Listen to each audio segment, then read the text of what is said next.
63225. One entry costs £2.50 plus one standard network rate message. Or text bonus to 63225. 5 entries cost £5 plus one standard network rate message. Go to gbnews.com/win. Entries start at £2.50. Call 0903 686 3232. Calls cost £2.50 plus your network access charge. Or post your name and number to GB21 PO Box 8690 Derby DE1 9TT. UK only. Entrance must be 18 or over. Lines close at 4 p.m. on the 26th of June. This is a network giveaway. Entries will be pulled. Please check the closing time if listening or watching on demand. Good luck. At GB News, we love to hear from you, our loyal community. So drop us a line at gbnews.com/yoursay. There you can talk to each other and also to the presenters live on air. gbnews.com/yoursay, because GB News is your channel, Britain's news channel. From the school run to the home run, watch a new show for all of Britain. So he can say whatever he wants. A straight talking show where all voices are heard. And, you know, when are we going to stop talking about smashing the gangs and actually do it? With the stories that matter from every part of our country. There's a bit of a crash landing there for your Chancellor. Bold, fearless and standing up for you. That's me, Martin Daubney, 3 p.m. till 6 p.m, weekdays, here only on GB News. The People's Channel, Britain's news channel. Join me, Nana Okoye, for an informative, interactive news programme with a difference. It's fun. No, he didn't say that, Dave. I'm so surprised. I think there's an element of truth to that. Join me from 3 p.m. every weekend, only on GB News, Britain's news channel. Hi, I'm Michelle Dewberry, and my show is your opportunity to cut through all the noise and dive in headfirst to some robust debates. Ideas clash. Situation, no, isn't it? Because the failure is... You're deliberately avoiding my point. Nothing's held back. And if you think this is the end of it, wait for more. And we do not shy away from the difficult stuff. Sometimes I want to shake people and say, if only you understood. So join me on Jubes & Co weeknights at 6 p.m, only on GB News, Britain's news channel. Breaking news, live updates, stories that matter. From the heart of the GB newsroom to every corner of Britain, with our team of dedicated journalists across the UK. GB News bulletins are there to deliver the latest news that matters to you. Bulletins on GB News, the People's Channel, Britain's news channel. The GB News audience is different, it's unique, because they see through the nonsense. We want to debate with each other, we want to listen and maybe learn. We have a chat. That's what we do. We try and have a chat. They'll watch my programme while they're eating their tea, they'll watch breakfast while they're busy getting their kids ready for school. We want to hear what matters to you, what is news for you. And what's brought you out here today? What are the biggest issues affecting this particular area? The audience are the best thing about GB News. Their friends, their family. They're people who need to have their voices heard. They're passionate about the channel, they're passionate about what they believe in. The one thing about GB News is you get a chance to speak. Talk to me about why so many people have gathered here today. Do you want to say something back in return? The GB News audience is what makes GB News special. It's incredible to see. They shape our programmes, they shape our output, and they shape our channel. That's what makes us the fearless champion of Britain.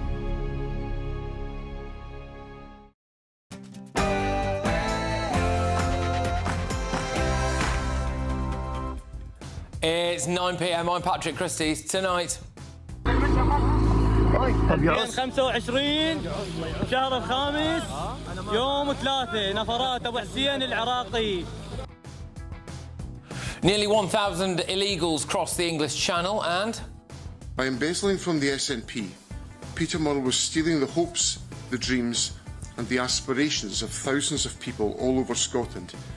People who gave what they could over many years in the hope that it would help contribute to a better country. Nicola Sturgeon's estranged husband pleads guilty to embezzling £400,000. Plus... Those girls deserve justice, as do their families, both for them, but also for other girls that are put in that position. And quite frankly, other boys need to know that they can't behave in that way and get away with it. Yes, what outrage as judge refuses to send rapists to jail and... Fix the foundations. Fixing the foundation. To fix the foundations of our economy. Unemployment is now at a 10-year high. Also, Find out why Baroness Casey says that she has let grooming gang victims down. On my panel tonight, we've got Daily Express columnist Carol Malone, we've got ex-Tory advisor James Price and journalist Benjamin Butterworth. And can you guess what happens next here?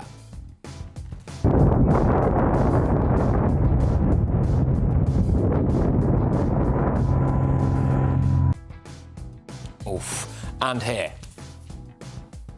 Man City game. I couldn't want to.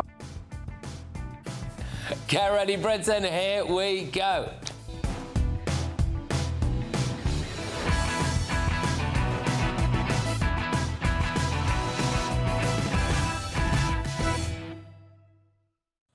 $1,000 illegals this weekend alone. Next.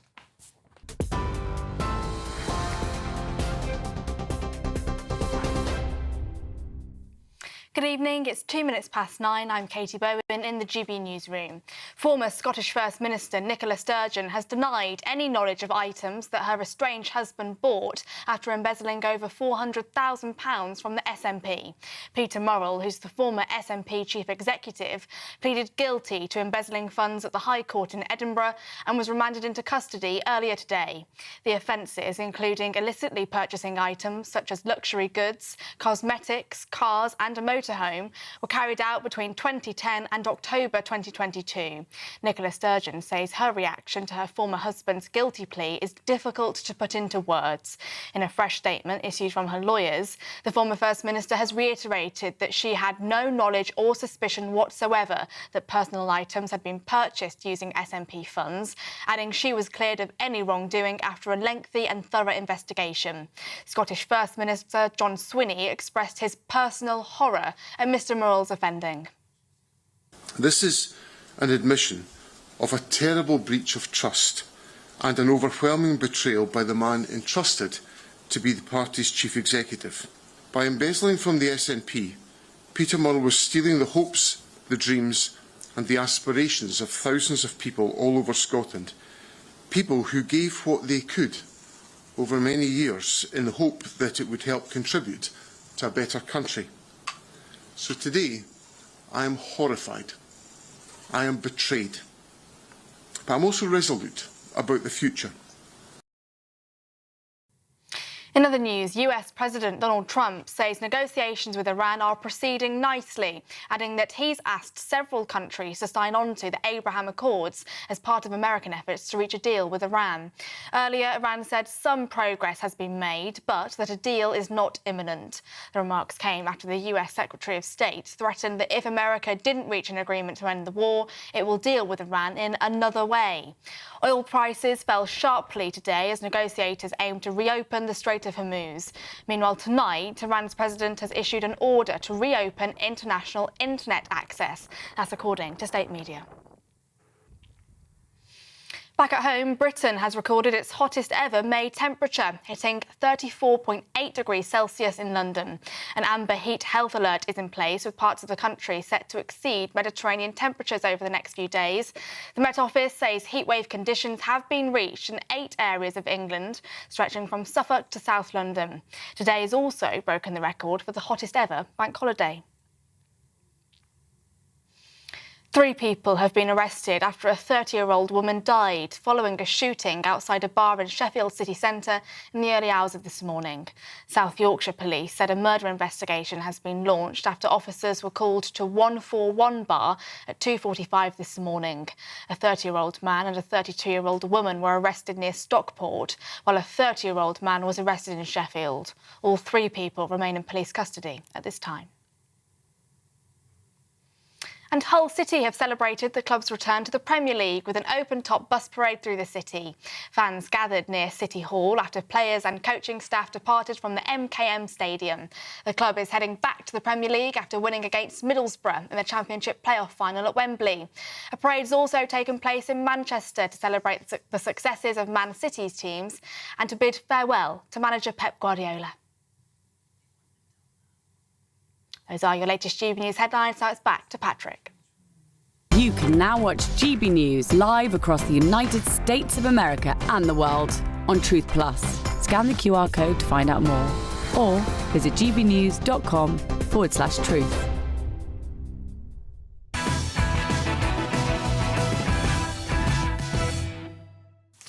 Good evening. The invasion of Britain is back on. Nearly 1,000 illegals arrived on small boats this bank holiday weekend. So on Friday, 394 people arrived in 6 boats. On Saturday, 287 people arrived in 4 boats. And on Sunday, 231 on 3 boats as well. This means that we have had about 8,500 illegal small boat migrants so far this year. Now, believe it or not, that is actually around 40% down on last year. But there are just under 94,000 asylum seekers in government accommodation. Labour wants to end the use of migrant hotels, but that just means more sites like this. Crowborough, last week we reported that the army barracks that was supposed to be a temporary home for a load of illegal young men would now possibly stay open beyond 2030, which is remarkable really, isn't it? Which is bad news for the locals. 2 streets! Our streets! 2 streets! Our streets! Well, apparently those locals now can't sell their homes. I mean, it's an absolute disgrace, really. I can't believe that we're still seeing headlines like this as well. Hundreds of asylum seekers risk their lives to get to the UK. OK, well, what about the risk they pose to us? I mean, how many cases have we had now where one of these small boat migrants turns out to be a rapist or a murderer? I mean, it is a risk worth taking for them, though, isn't it? Because almost nobody ever gets deported. You are given pretty much everything for free. There's even a small army of gullible middle-aged women who will probably host some kind of bake sale in your honour at a local church. But it's worth noting that we could be set for a big surge in people applying for British passports as well. More than 312,000 people applied in the year to March, which is twice the number that we had 8 years ago when it peaked.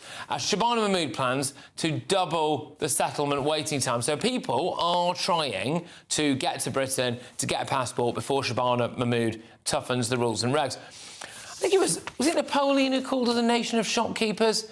I think soon we're just going to be a nation of Deliveroo drivers, aren't we? We've just extended the loads in, one out deal with France, and so far that's seen us deport someone only for them to get on another small boat and come back to Britain again. We're giving the French hundreds of millions of pounds. The Belgians are now refusing to stop the boats because they think that the blokes on board are trained killers. But we are now sending sniffer dogs to Bulgaria to detect components for the small boats. That'll do it. That's the thing that finally cracks it. Look, despite all the rhetoric, the deals with the French, the fact remains none of it matters. When the weather's good, the illegals keep coming. And that's exactly what's just happened. Let's get thoughts from our panel. We have got Daily Express columnist Carol Malone, former Tory advisor James Price and journalist Benjamin Butterworth. Right, Carol, yes, so it's probably more than 1,000 now, actually. I haven't seen what today's figures are as yet. I don't think they've been published. But, yeah, about 1,000 illegals just in over the course of one hot bank holiday weekend. Yeah, we've given the thick end of £1 billion to the French, you know, and there are pictures today of French police having a kip in their van while these people are running on the boats, boarding the boats, getting on the little merry way. You know, we've had this unending flow of humanity now for 20 years. You know, we've got nowhere to put these people who've just seen there where they're going now. And it's just, you know, we turn no liars or criminals away, you know, no paperwork is asked for. They want to come here. And I was just checking today about all the money that we've given to France over the years, where it's gone. Now, the list is laughable, right? They've spent it on chargers for cars, vacuum cleaners, motorbikes, quad bikes, helicopters, a little bit of surveillance gear, which is useful, useful, and a few drones. But most of it is on stuff that the French need for their lives generally. I mean, chargers for your cars, for God's sake. We're financing all that, and they're getting on the boat. Today, a boat went out. The French Navy let it pass quite nicely. They were having a nap at 7 a.m. this morning as well, passed, and then we picked them up. We are a joke. Yeah. They're coming from around the world. You mentioned there the killers that are coming. The killers are coming from Afghanistan and Iraq, and they're boarding at Belgium. And the terrifying thing is we're told that they have weapons of war in these camps, and no doubt they're bringing them here. They haven't got papers, but they've got weapons. All right. So, lovely. OK, well, yeah, James, so there you go. The kind of the anticipated arrival of the 1,000 lads. Lots of doctors and engineers there, I imagine. I'm sure they are, except they'll accidentally be throwing their doctors' certificates into the waters along with their passports when they arrive. Oh, whoops. It's interesting we mentioned that France obviously is the destination these people are coming from at the moment, because the French Justice Minister, Gérald Darmanin, just in the last few days, has said enough is enough and is proposing a full moratorium in France on all, not just illegal immigration, but on all legal migration into France. Now, this is kind of posturing because the French presidential elections next year, and he's trying to angle himself for it. So it's interesting, the French have got their own problems with, again, legal immigration, let alone the illegal immigration, which might explain why it is they're happy to take money from us and not do a huge amount, because every person who successfully makes it over in a small boat is not France's problem. And it does speak to the fact that this is a Europe-wide issue. I suspect the Europeans will get to grips with this more quickly than we will, because they know how to play the institutions of Europe, whether it's those inside the European Union or the ECHR, whereas we in Britain will do the letter of every one of these mad laws, which is why it's not enough for us to have got out of the European Union. We're going to have to get out of some of these other treaties as well if we're going to get to grips with this problem. OK, yeah, Benjamin, so look, those numbers will be shocking to people. However, it is apparently about 40% down on a previous year, which I suppose is something, isn't it? Well, I mean, it's a significant progress, right? You've given all the hot air that came out of Tory Prime Ministers, under which the numbers continue to go up. Now, no one should be happy about 1,000 people coming over. I'm afraid I do take the view that they're risking their lives, and that a central problem with it is the fact that, some of these people die, some of them end up in modern slavery when they get to our shores because they haven't paid the debt of crossing that channel. But, the numbers are down by more than 40%. The numbers of deportations are up. The numbers of people being awarded asylum status is down. And so that is clearly a significant step forward. So quite frankly, I think it would be more honest not to take the anecdote of a seasonally tepid weekend in the waters and nice weather when the numbers have gone up, and actually look at what's happened in the last year. A Labour government is bringing fewer people across than the Tories ever managed, and that's success. So the problem is, though, and it's something that I identified in there, is that we have just shy of 94,000 people in asylum accommodation. And these temporary bases, like Crowborough, for example, are not temporary at all. And the locals can't sell the houses. And, the prediction now is that by 2029 we will have spent 15.5 billion housing all these immigrants coming over here. That's money that could be spent on people in this country. The Tories back in 2019 predicted it would be, I think it was like 40% less than that. Anyway, we'll get 15.5 billion quid just to house them. That's not counting the millions we spend on legal aid. We have a legal system that busts a gut to make them all stay here. So it's not surprising that people of Crowborough are up in arms, because whatever anybody, you're saying that I forgot what you said there, because I've blanked my mind. There's a significant fall in people coming and deportations up. No, it was before that, but it doesn't matter. But the French, they don't... It's exactly what you said. The French are very happy when... Oh, I know what you said. You said the people were risking their lives to come here. No, they're not, because they're leaving a safe country. France is a safe country. Now, Han, can I just say, last week I was on a rare foreign holiday. Oh, hello. And I was in Djibouti, which is a country by the Gulf of Aden. And there, it is the hottest place on earth in the desert, What's in the that got to do Danakil with Desert. this? Because the locals there told me about how people trek for weeks on end through that desert to get to the boat to Yemen, from which they get into Europe. These people die on the roads trying to get and to that's the our way problem, into is here. it? Why is that we should not dehumanise these people. Why is that our problem? This idea, by saying that they're not risking their lives. They go through a horrific experience, they're not entitled to be here. We cannot take the world into our small island. But we should stop demonising these people as rapists and killers, it's when like many of them have been through horrors. It's like if I took George and went to play on the motorway. Like, that's something, he's risking his life there, isn't it? Yeah, he is risking his life, but these people, his doing. These people don't have a choice. They live in desperate situations. No, that's just not right, is it? That's just not right, is it? Look, David Hume, in Goes the Philosopher, said you can't derive an ought from an is. There's no moral requirement to do something that you cannot do. And as Britain is in as much debt as it's in at the moment, as Carol said, there's nowhere to house these people. They've got no skills or anything they can actually bring. There's no moral requirement to have the whole world world come here because you can't fit the whole world in here. And Carol, on your point about housing all these people and these costs, those numbers are high, but the bigger numbers are if those people then get to stay here, they get that inevitable indefinite leave to remain and all the rest of it. The lifetime cost to these people are in the hundreds of billions because they will never contribute more than they take in all the various social services they will, and that will bankrupt the country. Well, there you go. Yeah, so look, that kind of update for you there is that we have more than 1,000 arrivals over the course of this weekend. We've also extended this loads in one out deal with the French as well, so that's going to be fantastic. But look, I've got loads to tell you about, but I want to show you now the Great British Giveaway, and it's absolutely bucket loads of cash. Here's how you can get it to win it. Are you dreaming of a ton of tax-free cash this summer? We want to make that dream come true with a stunning £76,543 and 21 pence in cash to spend however you like. That is extra cash that you could use to buy those treats you've always wanted, put a new car on the drive, or just relax in the knowledge that this year we've got your back.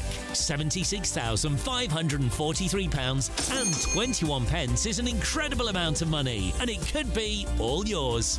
For a chance to win £76,543 and 21 pence in tax-free cash, text cash to 63225. One entry costs £2.50 plus one standard network rate message, or text bonus to 63225. 5 entries cost £5 plus one standard network rate message. Go to gbnews.com/win. Entries start at £2.50. Call 0903 686 3232. Calls cost £2.50 plus your network access charge, or post your name and number to GB21 PO Box 8690 Derby DE1 9TT. UK only. Entrance must be 18 or over. Lines close at 4 p.m. on the 26th of June. This is a network giveaway. Entries will be pulled. Please check the closing time if listening or watching on demand. Good luck.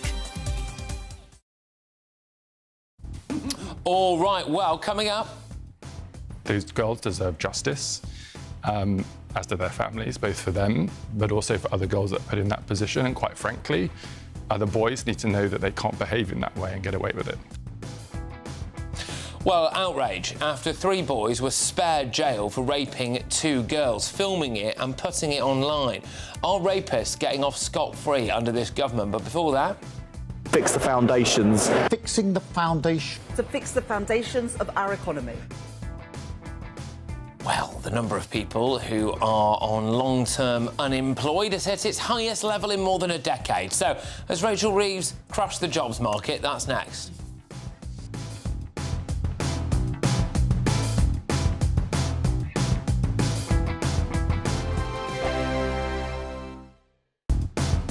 Do you trust what you're being told?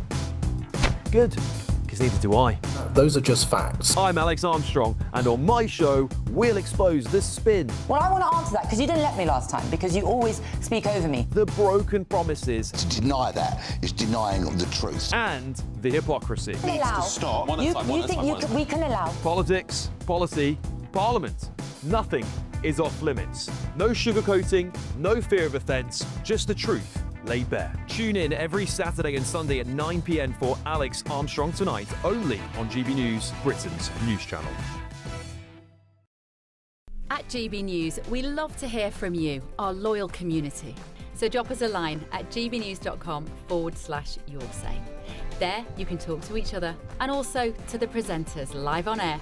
gbnews.com/yoursay, because GB News is your channel, Britain's news channel. Westminster's full of talk, but out here, it's the real world. Am I allowed to talk now? No, that's it.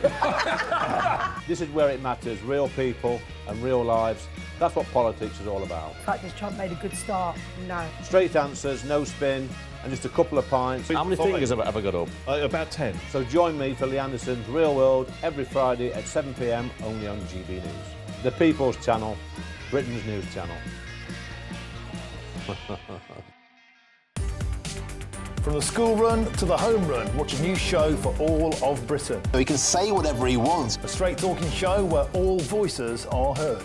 And, you know, when are we going to stop talking about smashing the gangs and actually do it? With the stories that matter from every part of our country. There's a bit of a crash landing there for your Chancellor. Bold, fearless and standing up for you. That's me, Martin Daubney, 3 p.m. till 6 p.m, weekdays, here only on GB News. The People's Channel, Britain's news channel.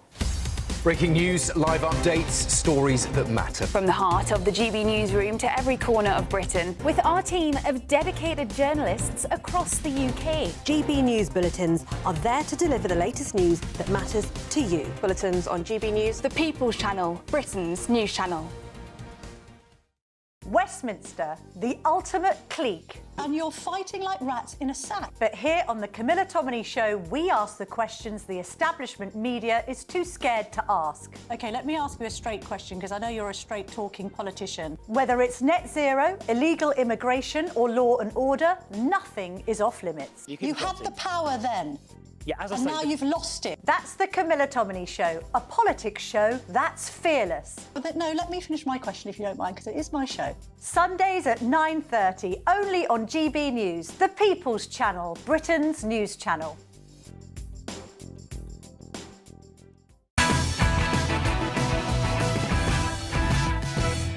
By embezzling from the SNP, Peter Murrell was stealing the hopes, the dreams and the aspirations of thousands of people all over Scotland, people who gave what they could over many years in the hope that it would help contribute to a better country.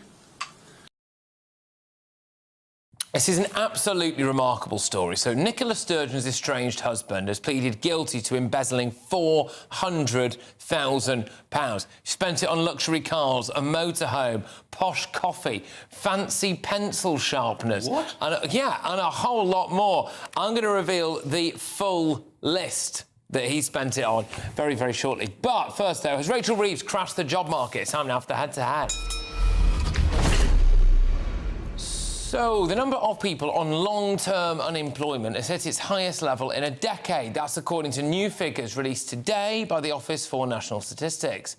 There are now just under 500,000 people who've been out of work for more than 12 months. That's the highest level in over a decade. And here's the kicker. Almost a third of that increase has come since Labour took power just under 2 years ago. Today's figures come after the rate of unemployment for 16 to 24-year-olds recently surged to 16.2%. So look, has Rachel Reeves crashed the job market? Going head-to-head on this now, our former Labour MP Stephen Pound and Head of Communications and External Affairs at the Adam Smith Institute, Joanna Marchand. Thank you very, very much, both of you. Go on, Joanna, has Rachel Reeves crashed the jobs market? I mean, I think we have to look at it. Labour came into power July 2024. Since then, 339,000 more people are unemployed. The job vacancies have gone down tremendously. About 1,000 job vacancies are down, so businesses are hiring less. You also have youth unemployment. It used to be 12% and now it's 16.2%. Why is that happening? Obviously, Labour weren't given a fully functional, flourishing economy, but you can't ignore the accelerating policies that they put out, like the national insurance increase, the minimum wage increase way above inflation, and also the Employment Rights Act. You can't ignore all these things. They definitely have made it worse. Well, there's a couple of things we need to look at. First of all, last December, the government commissioned the Milburn Review to actually look at this. The situation's actually worse than you said it earlier on. There's nearly 1 million people in what we call NEETs, not employment, education and training, between 18 and 24. Not 1 million people. But listen, everything wasn't milk and honey before July 24. This has been a problem, a systemic problem, for a whole number of reasons. Partly, it's a sort of deindustrialisation. The worst figures in sort of South Wales, Northern Ireland, Scotland, the North East, where you used to have industries, heavy industry. You no longer have that. But what Alan Milburn is saying is that at the moment, and I find this a staggering statistic, we spend 25 times more on welfare benefits than we do on getting people into work.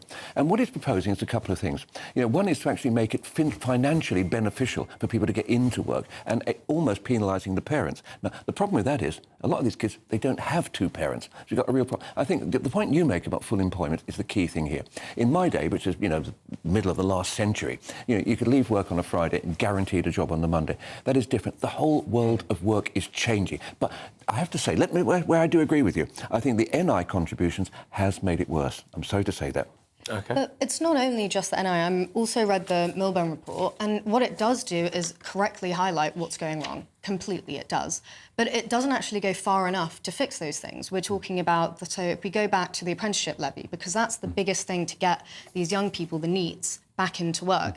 Actually, they're saying we're going to give parents a grant, we're going to give businesses more money as well, so large businesses extra £2,000. Large businesses, an extra £3,000. Small businesses, another £2,000. But that's not addressing the main issue. The main issue are the levers that we have, which are minimum wage has gone up way above inflation. It's £8 minimum wage for that in some instances. And then you have the Employment Rights Act, which is directly affecting business confidence and why they don't want to take a chance and employ a young person with no job. But you could say that you could take the whole argument on its head and say the Employment Rights Act is actually encouraging people into work because it's more secure. But look, I think one of the real things that Milburn has identified, and I think and the Adam Smith Institute also picked up on, is the exam structure that we have in this present country. We do not value vocational qualifications as much as we do academic. You can actually get more credit for doing Spice Girls studies than being on Sparky. And I think that's a problem we have to address. And I think it's not for me to criticise my previous leader, but I think when Tony Blair talked about 50% in university, no, thank you. But also, there's no point encouraging people into work if the businesses on that side aren't able to hire them or dissuaded from hiring them. What we have to do, really, when we're looking at the apprenticeship levy and all that kind of stuff, what we have to do is realise that the lower-income people, actually, they're being classified wrong. When you become an apprentice or you take up an apprenticeship, your class is a working-age adult. You're actually a student. That's why the lower-income families are telling their kids not to take it because they're missing out on benefits. What you have to do is realise those parents might still have to be on benefits, but you have to reclassify. Well, do you remember the YTS scheme that Mrs Thatcher brought in? No, obviously you don't, because you weren't. I don't know. You weren't born then.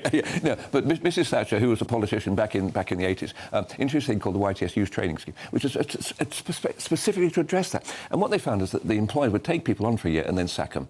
It just didn't work because it didn't follow through. So I think we have to look at the issue of deindustrialisation, academic qualifications versus vocational, and ultimately there's an issue of stick and carrot here, or as Milburn would probably say, a carrot-shaped stick. I think we have to make it less advantageous and beneficial for people to be on benefits, and there's no getting away from that.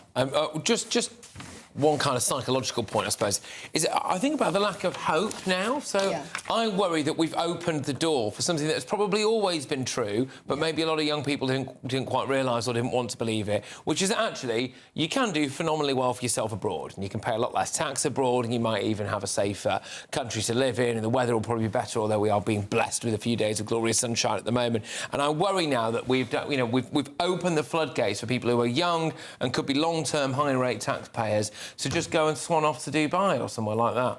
Yeah, exactly. The incentives for having young people or actually high tax-paying individuals here is diminished. They're being taxed on all sides. There's not the right opportunities. And really, the Milburn report is a fantastic report. Again, it diagnoses all the... We're supposed to disagree, by the way. Oh, God, troubling times. But, what it doesn't do is actually address the health and disability benefits entirely. It doesn't do that, and it, in fact, just says spend more money on the problem. That we have a problem on both sides. People are leaving that can contribute to our economy, and the people left here are stuck on benefits and have no way out. There's no getting away from the fact that if you're spending 25% more on benefits, welfare benefits, than you are actually getting people into it, there's something systemically, structurally wrong there. And like it or not, we've got to bite the bullet. And I'm a Labour person. I'll always be Labour, Labour to my bootstraps. And yet we have to address this issue of welfare dependency. There's no getting away from it. OK.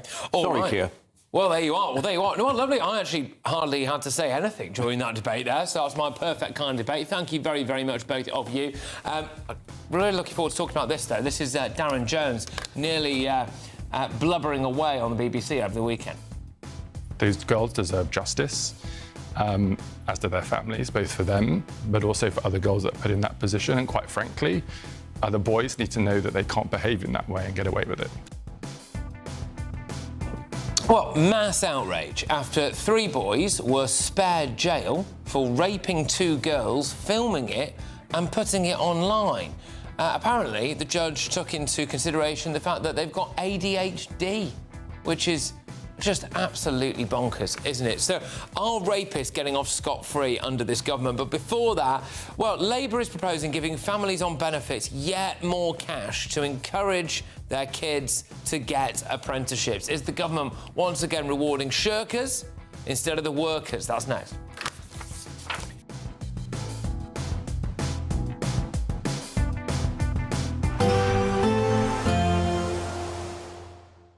Be nice to escape the grey. Clear skies, here we come. As clear as our travel insurance. All Clear Travel Insurance sponsors GB News travel destinations forecast.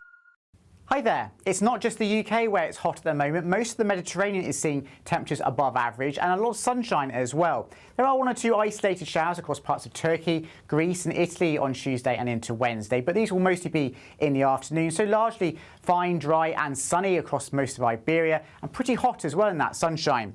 We will run into a bit more in the way of cloud across parts of Madeira and the Canary Islands, but still some sunny spells here, and as we go through the rest of the week, it stays sunny and very warm indeed. All Clear Travel Insurance sponsors GB News travel destinations forecast.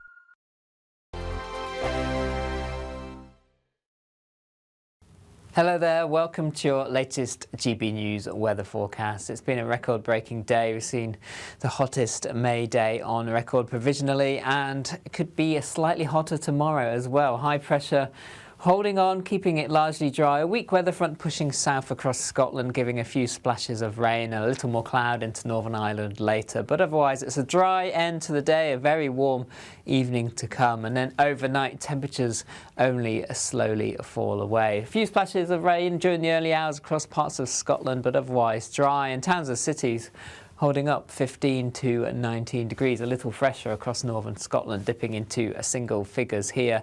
But a cloudier picture to start the day on Tuesday morning for parts of Scotland, though there will be some sunny spells. Elsewhere, lots of sunshine, and as soon as the sun rises, temperatures climbing above 20 Celsius, 23 there at 7 in the morning across London. Plenty of sunshine across England and Wales into parts of Northern Ireland. Southern Scotland seeing some cloud and a few splashes of rain across northern and eastern Scotland. Temperatures here around 11 to 14 Celsius to start the morning. And then those temperatures just climb in the late May sunshine as we go through the day. A few showers likely across eastern Scotland, some sunny spells for Northern Ireland, southern Scotland, northern England. Otherwise unbroken amounts of sunshine for much of the day. Just some cloud bubbling up later on in the afternoon into the evening time. And those temperatures really rising once more up to 35 degrees. Exceptional for the time of year. Another warm night into Wednesday morning. Some low cloud initially across some eastern coast. This slowly burning back through the day. Elsewhere, plenty of sunny spells. The risk of a few showers developing parts of England and Wales into the afternoon, and just slightly cooler feel. And then remains hot and sunny for the coming days. Just by the end of the week, signs of some rain on the way. You want to know what's really going on in the corridors of power? Labour don't know what to do with you half the time, and that makes you quite lethal in the chamber. Get behind the headlines with Chopper's Political Podcast. Join me, Christopher Hope, as I sit down with the great and the good of British politics. We'll see where this ruling takes us. These are the stories shaping our nation. Chopper's Political Podcast, available now on all platforms. Listen in and stay ahead. I've been in Westminster for a long time, but I know that though power may be here, its effect on people's lives is across the whole of the country. We may be where rules are made, but it's where they're implemented that matters. Join me, Jacob Rees-Mogg, for forthright and frank discussion on where Britain has come from, where it's going, and where it will end up. That's State of the Nation, Monday to Thursday, 8 to 9 o'clock. Vox Populi, Vox Dei. By embezzling from the SNP, Peter Murrell was stealing the hopes, the dreams and the aspirations of thousands of people all over Scotland. People who gave what they could over many years in the hope that it would help contribute to a better country.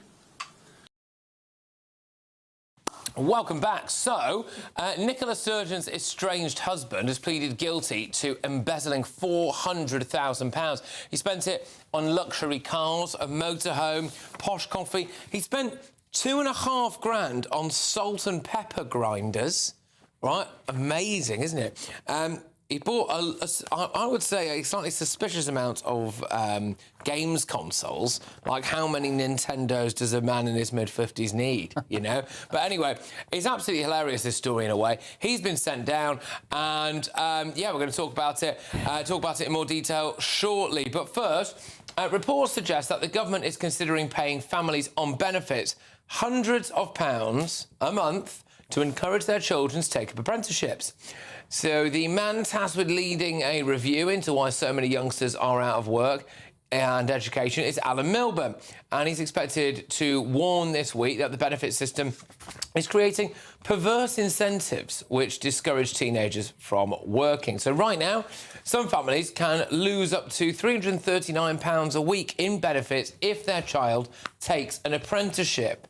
Under the plans, some parents could receive grants worth hundreds of pounds a month to make up the difference. So, right, what do we make of this? We are waiting. Hopefully, we might be able to get Charlie Mullins down the line at some point, but a slight connection issue there. So I'll start with you, Carol. What do you think about this? So, you know, parents basically, you know, being given a bit of extra cash because if their kid gets an apprenticeship, well, here's then they might lose money. We stop them getting benefits for children who are refusing to work and say to them, here's the apprenticeship, we're not paying you for it.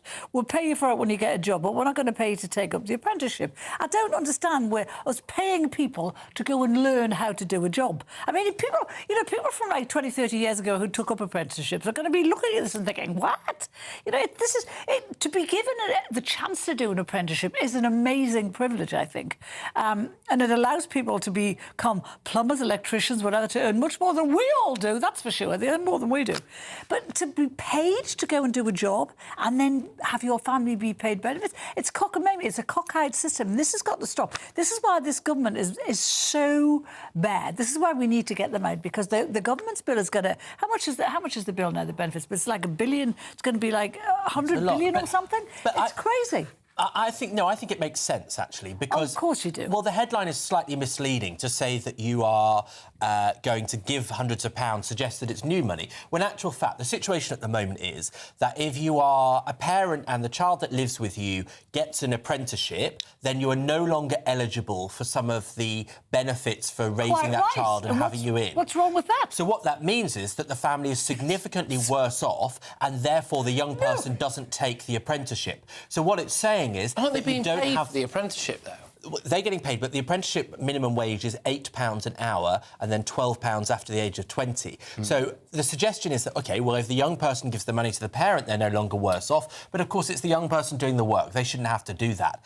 And so Alan Milburn's point is that at the moment we spend £25 on benefits compared to every £1 on getting young people into work. So why don't we create this situation where that money doesn't fall off? Because then at least these young people are getting the training and the access and the belief that they can have. OK, right. So what do you make of that then, James? Because I mean, I'm kind of understanding this story a bit more as we're talking about. So at the moment, they would be, if your child got an apprenticeship, they would get paid whatever they're paid for that, which may or may not be £8. It might be a bit more. I suppose it depends on how generous your employer is. Why should they continue to get benefits as well?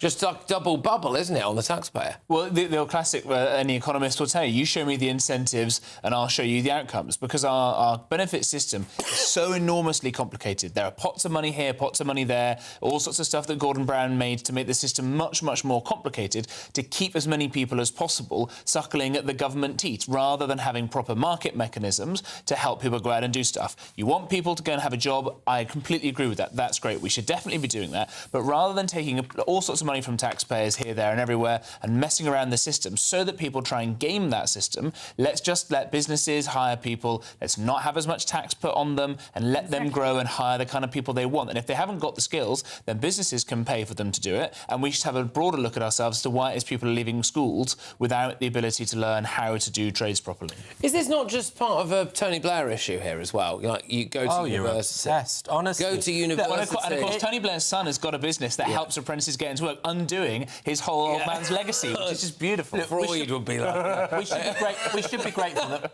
with this housing crisis, Tony Blair lives rent-free in right-wingers' heads. But honestly, I think you can hardly blame him 20 years. To say that. Yeah, you've been working on that one in the green room, haven't you? No, but come on, I mean, it is the opposite of what Blair just wanted us all to go to university, saddle yourself with a lifetime full of debt, maybe go off and do the Aldi grad scheme, you know, but now this is it. You can go and be an apprentice from what age? I think it's 16, isn't it? Well, the I'm just going to say the premise of this is entirely wrong. If you have a child that's old enough to get an apprenticeship, why is the government paying for that child? Why isn't that child going out to get other jobs? Go work at a supermarket. Go work behind a bar. The reason Why for are it, we of course, paying is for that child? the reason for it is that the businesses are taxed enormously in all kinds of ways, and therefore they won't hire people unless the government gives them some of their money back in a sort of perverse rebate, which is totally mad. But if you think the individuals are being taxed at the highest rate than they were since the end of the Second World War, businesses as well, if you take the tax off businesses, what's going to happen? They're going to have more money themselves to hire these people, to train up, because they will then want to grow and keep more of that money that they're creating. But that's how we should fix this. If you're in a household where you're eligible for these benefits, it will be because you have a sufficiently low income. And so when you've got barely enough to cover the basics, if you're going to lose as much as £390 a week so that you can't cover your basic costs, then of course you're not going to go out and take the apprenticeship as the young person. So you should remedy that. If businesses were allowed to grow, you'd have more wealth overall, and then you'd have more money to be able to give to people who genuinely need that But why support. are we paying £330 every week for a young person that's not in work? That's a crazy amount of money. That's true. You don't need 339 quid for one. We got too used to it. And I just want to bring in Charlie Mullins, who is joining us down the line now. Charlie, great stuff. Thank you very much, mate. Great to see you again. So go on. What do you make of this and the idea that now we're going to be topping people up with extra benefits, even if their kids do go and get an apprenticeship? What do you think? Absolutely ridiculous. I mean, you're giving people more and more money not to go to work.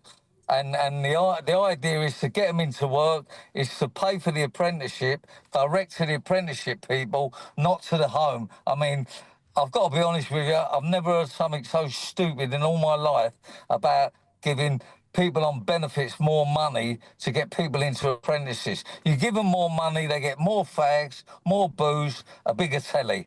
They don't send their children to apprenticeships. So you don't think, then, that actually this money would even be spent in the right place? You think that actually they'd be tempted to just go and sink it all at Wetherspoons?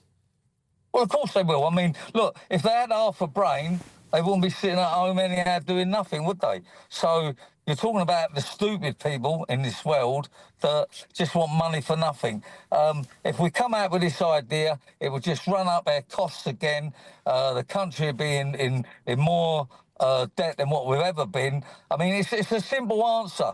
I mean, put them onto a government-funded apprenticeship scheme where the government pays for it and the employer also pays the same amount towards it to make it worth it. I've had this conversation with Cameron, Osborne, quite a few of them. None of them have got enough brains to work out how to resolve the skills shortage. And the way to resolve it is a government-funded apprenticeship scheme, but you don't give Dossus and Pontius sitting at home more money to sit at home, because that's what they do. Well, Charlie, I mean, I must say, it's been. I'm very glad that we did manage to get you on, because you've breathed some life into this show, mate. So thank you very much for that. It's absolute pleasure hearing you, and take care. Great to see you again. It's the wonderful Charlie Mullins there, he's come up with, we've presented him with a problem. He's come up with a solution. Yeah, and he says he's told various prime ministers that. Why haven't they done it? It's a simple scheme. Government pays, it'll work out. And you don't think it's... I remember a time when you were a kid and you went out and got a job. You paid part of your wage to your parents when you were living at home because you were living at home. That's what would happen. They'd get their benefits money back for their fags and their booze. OK, all right, well, yeah, go on. Just quickly then, Benjamin. So because this is one of the reasons why I'm a bit sceptical about the, we've lifted 500,000 children out of poverty. No, I don't think you have. Because, I mean, if you're just meaning that their parents have got a bit of money in their pocket, I'm not sure all of those kids are just going to miraculously get fed, if I'm being honest. But so is Charlie right here? And you can give them more money, but they'll just spend it on fags and a telly. Well, I think, Charlie spent too long looking down the loos with his plumbers because he's completely wrong. The fact is that this is essentially a government-funded apprenticeship scheme, the very thing he said you should do. Because right now, they get these benefits to not go to work, and the situation is saying that you should get it in order for the kids to go into an apprenticeship. I think it's common sense, Charlie. I love it how the multi-millionaire businessman who's made money, who's employed millions of people in his career, doesn't know anything but you do. It's incredible. You should be in a different job. All right. OK. Loads more coming your way. Outrage after 3 boys were spared jail for raping 2 girls, filming it and putting it online. Unbelievable comments from the judge in court. I'm going to read them out to you. But before that, the woman that many credit with forcing the Prime Minister to agree to a grooming gang's national inquiry has claimed that she's let victims down. I'll tell you why in just a few minutes. Westminster, the ultimate clique. And you're fighting like rats in a sack. But here on the Camilla Tominey Show, we ask the questions the establishment media is too scared to ask. OK, let me ask you a straight question, because I know you're a straight-talking politician. Whether it's net zero, illegal immigration or law and order, nothing is off limits. You had the power then. Yeah, as I and say, now you've lost it. That's the Camilla Tominey Show, a politics show that's fearless. But no, let me finish my question if you don't mind, because it is my show. Sundays at 9:30, only on GB News, the People's Channel, Britain's news channel. Britain's newsroom, weekday mornings from 9:30. So we have the first and second speaker first, and these are 7 minutes long, and then you have the summary speaker, which is 5 minutes long, done by Josh. Then you then have points of information, or POIs as they're called, and they allow the opposing team or opposing bench to then try and put off the team as it is. And it's really exciting opportunity and experiences for us to be a part of. And how much swatting, revising did you guys have to do before this? Because you presumably you went through various rounds before you got to the semi-final and then the final. Was there a lot of revising? Yeah, there's always quite a bit of reworking with these things. You go through an initial stage and then you reiterate and reiterate until you get to a nice final product with your teammates, just to build a really strong argument. I mean, the boys have been working for this since November, so it really is a long journey. So you were in the exalted footsteps of one of the greatest debaters of all time, Sir Winston Churchill. Did that make you feel very proud? Josh? Yeah, I mean, it's incredible. It's the oldest and most prestigious debating competition in the entirety of the UK. Just listening actively and dissecting the arguments and working together as a team to reject those and counteract them is the most important part of it, I think. Not even just like listening to your opposition, but also like listening to your teammates to ensure that you're not like stepping on their toes with your arguments. Like you really need to work together to build a strong foundation. You know, I've been working with, 3 of these students really from year 7, and last year Josh joined the team as well. And it really has been an evolution of years of hard work. This particular competition begins back in November, and as Josh mentioned, it is the most prestigious competition in this country and in Wales. GB News, the People's Channel. At GB News, we love to hear from you, our loyal community. So drop us a line at gbnews.com/yoursay. There you can talk to each other and also to the presenters live on air. gbnews.com/yoursay, because GB News is your channel, Britain's news channel.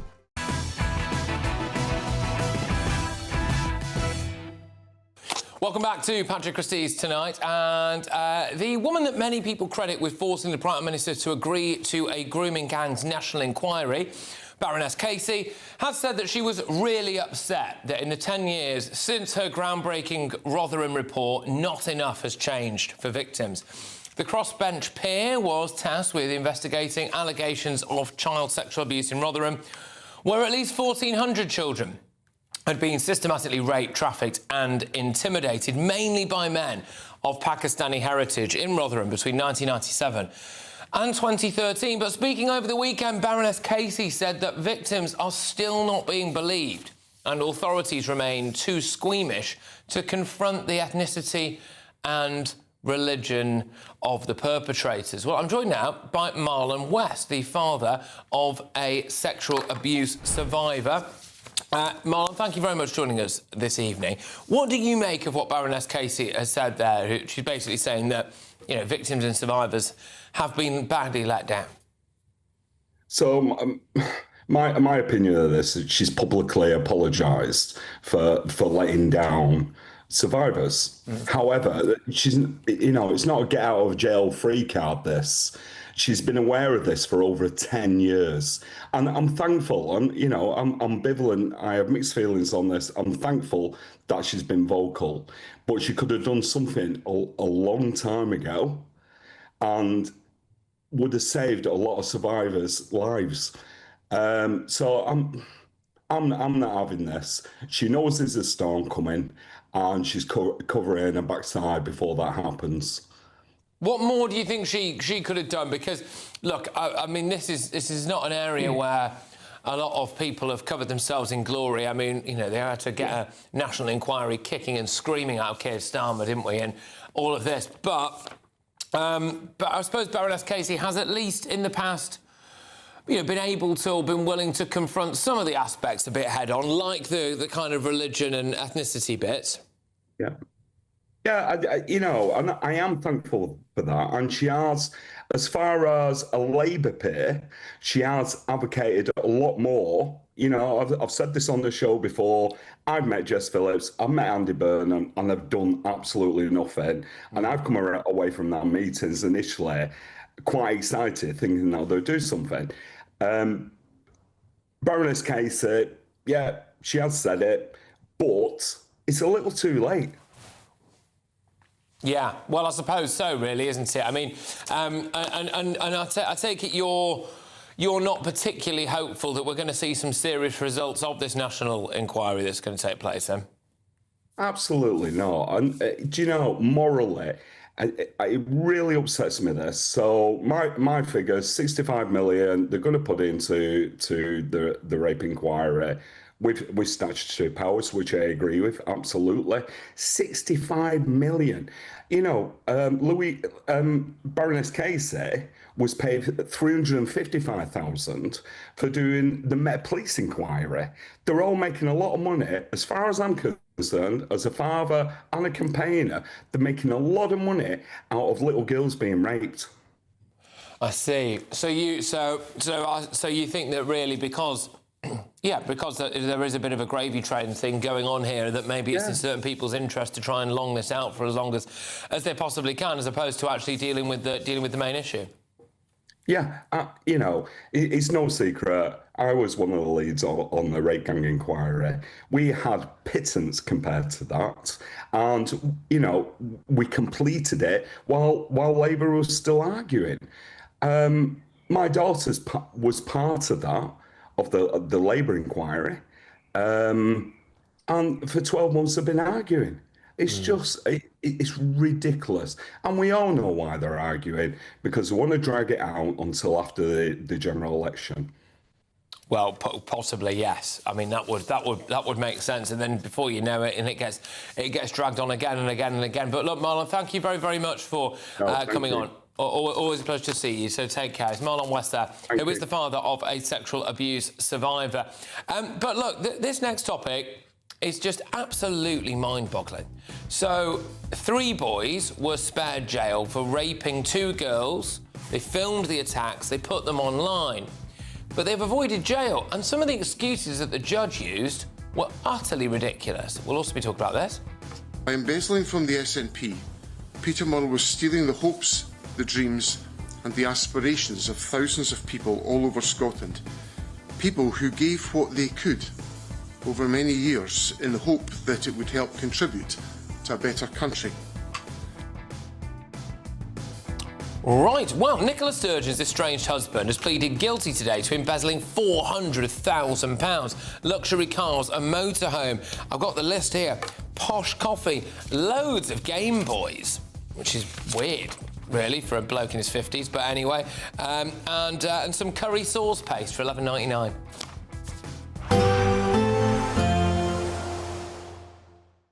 Expect warm spells with the odd rude interruption.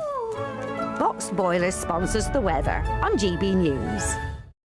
Hello there, welcome to your latest GB News weather forecast. It's been a record-breaking day. We've seen the hottest May day on record provisionally, and it could be a slightly hotter tomorrow as well. High pressure Holding on, keeping it largely dry. A weak weather front pushing south across Scotland, giving a few splashes of rain and a little more cloud into Northern Ireland later. But otherwise, it's a dry end to the day, a very warm evening to come. And then overnight, temperatures only slowly fall away. A few splashes of rain during the early hours across parts of Scotland, but otherwise dry. And towns and cities holding up 15 to 19 degrees, a little fresher across northern Scotland, dipping into single figures here.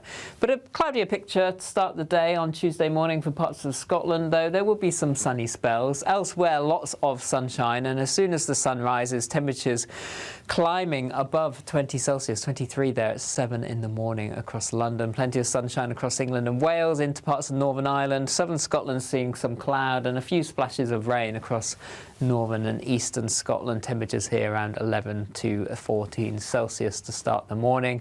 And then those temperatures just climb in the late May sunshine as we go through the day. A few showers likely across eastern Scotland, some sunny spells for Northern Ireland, southern Scotland, northern England. Otherwise, unbroken amounts of sunshine for much of the day. Just some cloud bubbling up later on in the afternoon into the evening time. And those temperatures really rising once more up to 35 degrees, exceptional for the time of year. Another warm night into Wednesday morning. Some low cloud initially across some eastern coast. This slowly burning back through the day. Elsewhere, plenty of sunny spells. The risk of a few showers developing parts of England and Wales into the afternoon, and just slightly cooler feel. And then remains hot and sunny for the coming days. Just by the end of the week, signs of some rain on the way. Expect warm spells with the odd rude interruption. Boxed Boilers sponsors the weather on GB News.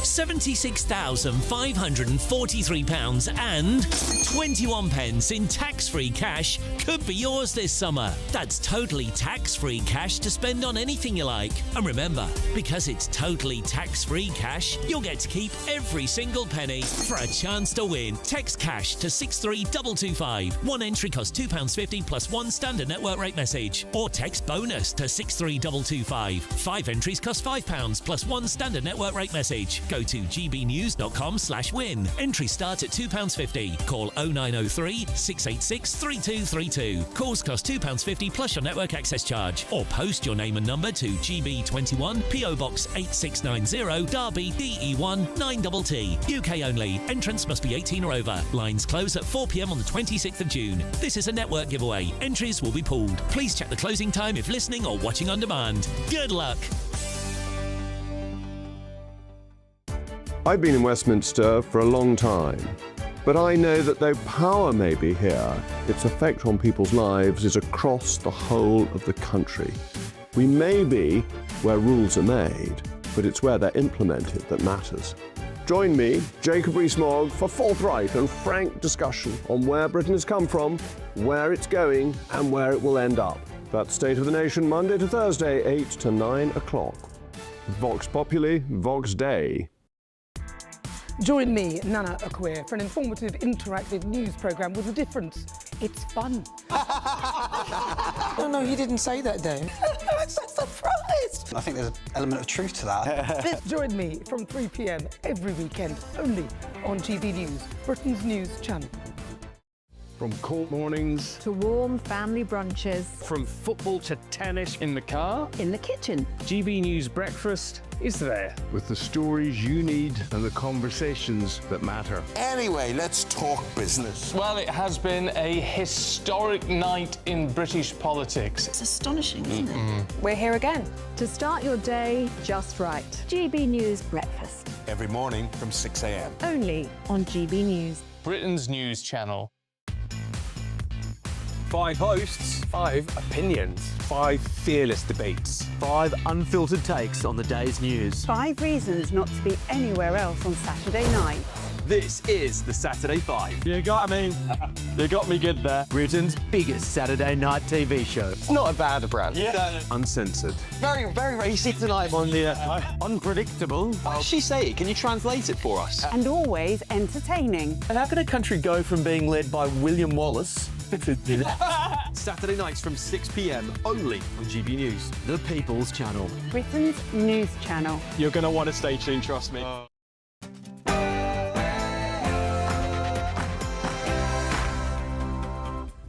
It's 10 p.m. on Patrick Christys. Tonight. By embezzling from the SNP, Peter Murrell was stealing the hopes, the dreams and the aspirations of thousands of people all over Scotland. People who gave what they could over many years in the hope that it would help contribute to a better country. Yes, OK. Well, Nicola Sturgeon's estranged husband has pleaded guilty to embezzling £400,000. Plus, those girls deserve justice, as do their families, both for them, but also for other girls that are put in that position. And quite frankly, other boys need to know that they can't behave in that way and get away with it.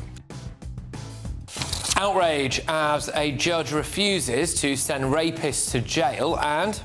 Fix the foundations. Fixing the foundation. To fix the foundations of our economy. Unemployment is at a 10-year high. I'll have all of tomorrow's newspaper front pages for you. Breaking news on the front of tomorrow's Daily Express. Migrants will get half of all new homes. Brilliant, yay. On my panel, we've got Daily Express columnist Carol Malone, we've got former Tory advisor James Price and journalist Benjamin Butterworth. And can you guess what happens next here?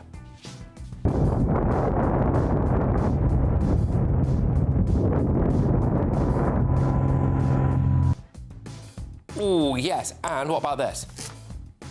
Man City game. I couldn't want my... Get ready, Britain. Here we go.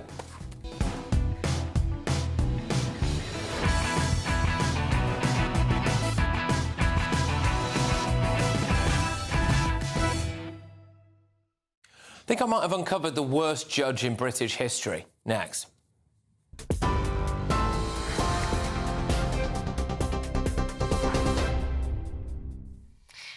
Good evening, it's 1 minute past 10. I'm Katie Bowen in the GB newsroom. Former Scottish First Minister Nicola Sturgeon has denied any knowledge of items that her estranged husband bought after embezzling over £400,000 from the SNP. Peter Murrell, who's the former SNP chief executive, pleaded guilty to embezzling funds at the High Court in Edinburgh and was remanded into custody earlier today. The offences, including illicitly purchasing items such as luxury goods, cosmetics, cars and a motorhome, were carried out between August 2010 and October 2022. Nicola Sturgeon says her reaction to her former husband's guilty plea is difficult to put into words. In a fresh statement issued from her lawyers, the former First Minister has reiterated that she had no knowledge or suspicion whatsoever that personal items had been purchased using SNP funds, adding she was cleared of any wrongdoing after a lengthy and thorough investigation. Scottish First Minister John Swinney expressed his personal horror at Mr Murrell's offending. This is an admission of a terrible breach of trust and an overwhelming betrayal by the man entrusted to be the party's chief executive. By embezzling from the SNP, Peter Murrell was stealing the hopes, the dreams and the aspirations of thousands of people all over Scotland. People who gave what they could over many years in the hope that it would help contribute to a better country. So today, I am horrified. I am betrayed. But I'm also resolute about the future. In other news, US President Donald Trump says negotiations with Iran are proceeding nicely, adding that he's asked several countries to sign on to the Abraham Accords as part of American efforts to reach a deal with Iran. Earlier, Iran said some progress has been made, but that a deal is not imminent. The remarks came after the US Secretary of State threatened that if America didn't reach an agreement to end the war, it will deal with Iran in another way. Oil prices fell sharply today as negotiators aim to reopen the Strait of Hormuz. Meanwhile, tonight, Iran's president has issued an order to reopen international internet access. That's according to state media. Back at home, Britain has recorded its hottest ever May temperature, hitting 34.8 degrees Celsius in London. An amber heat health alert is in place, with parts of the country set to exceed Mediterranean temperatures over the next few days. The Met Office says heatwave conditions have been reached in 8 areas of England, stretching from Suffolk to South London. Today has also broken the record for the hottest ever bank holiday. 3 people have been arrested after a 30-year-old woman died following a shooting outside a bar in Sheffield city centre in the early hours of this morning. South Yorkshire Police said a murder investigation has been launched after officers were called to the 141 bar at 2:45 this morning. A 30-year-old man and a 32-year-old woman were arrested near Stockport, while a 30-year-old man was arrested in Sheffield. All 3 people remain in police custody at this time. And social media is the new smoking. That's according to a new report by medical leaders who are warning of an epidemic of harm to children. The Academy of Medical Royal Ecologists says social media and smartphone use ranks alongside smoking and wearing seatbelts in cars as a unifying force for the medical profession. The report has been submitted to the government consultation on social media use for under-16s, which is set to close tomorrow. Those are your latest GB News headlines. Now it's back to Patrick. Tune in to GB News Radio wherever you are. Online, on DAB digital radio, on TuneIn, on Radio Player, on Nation Player and on your smart speaker. Just say, play GB News.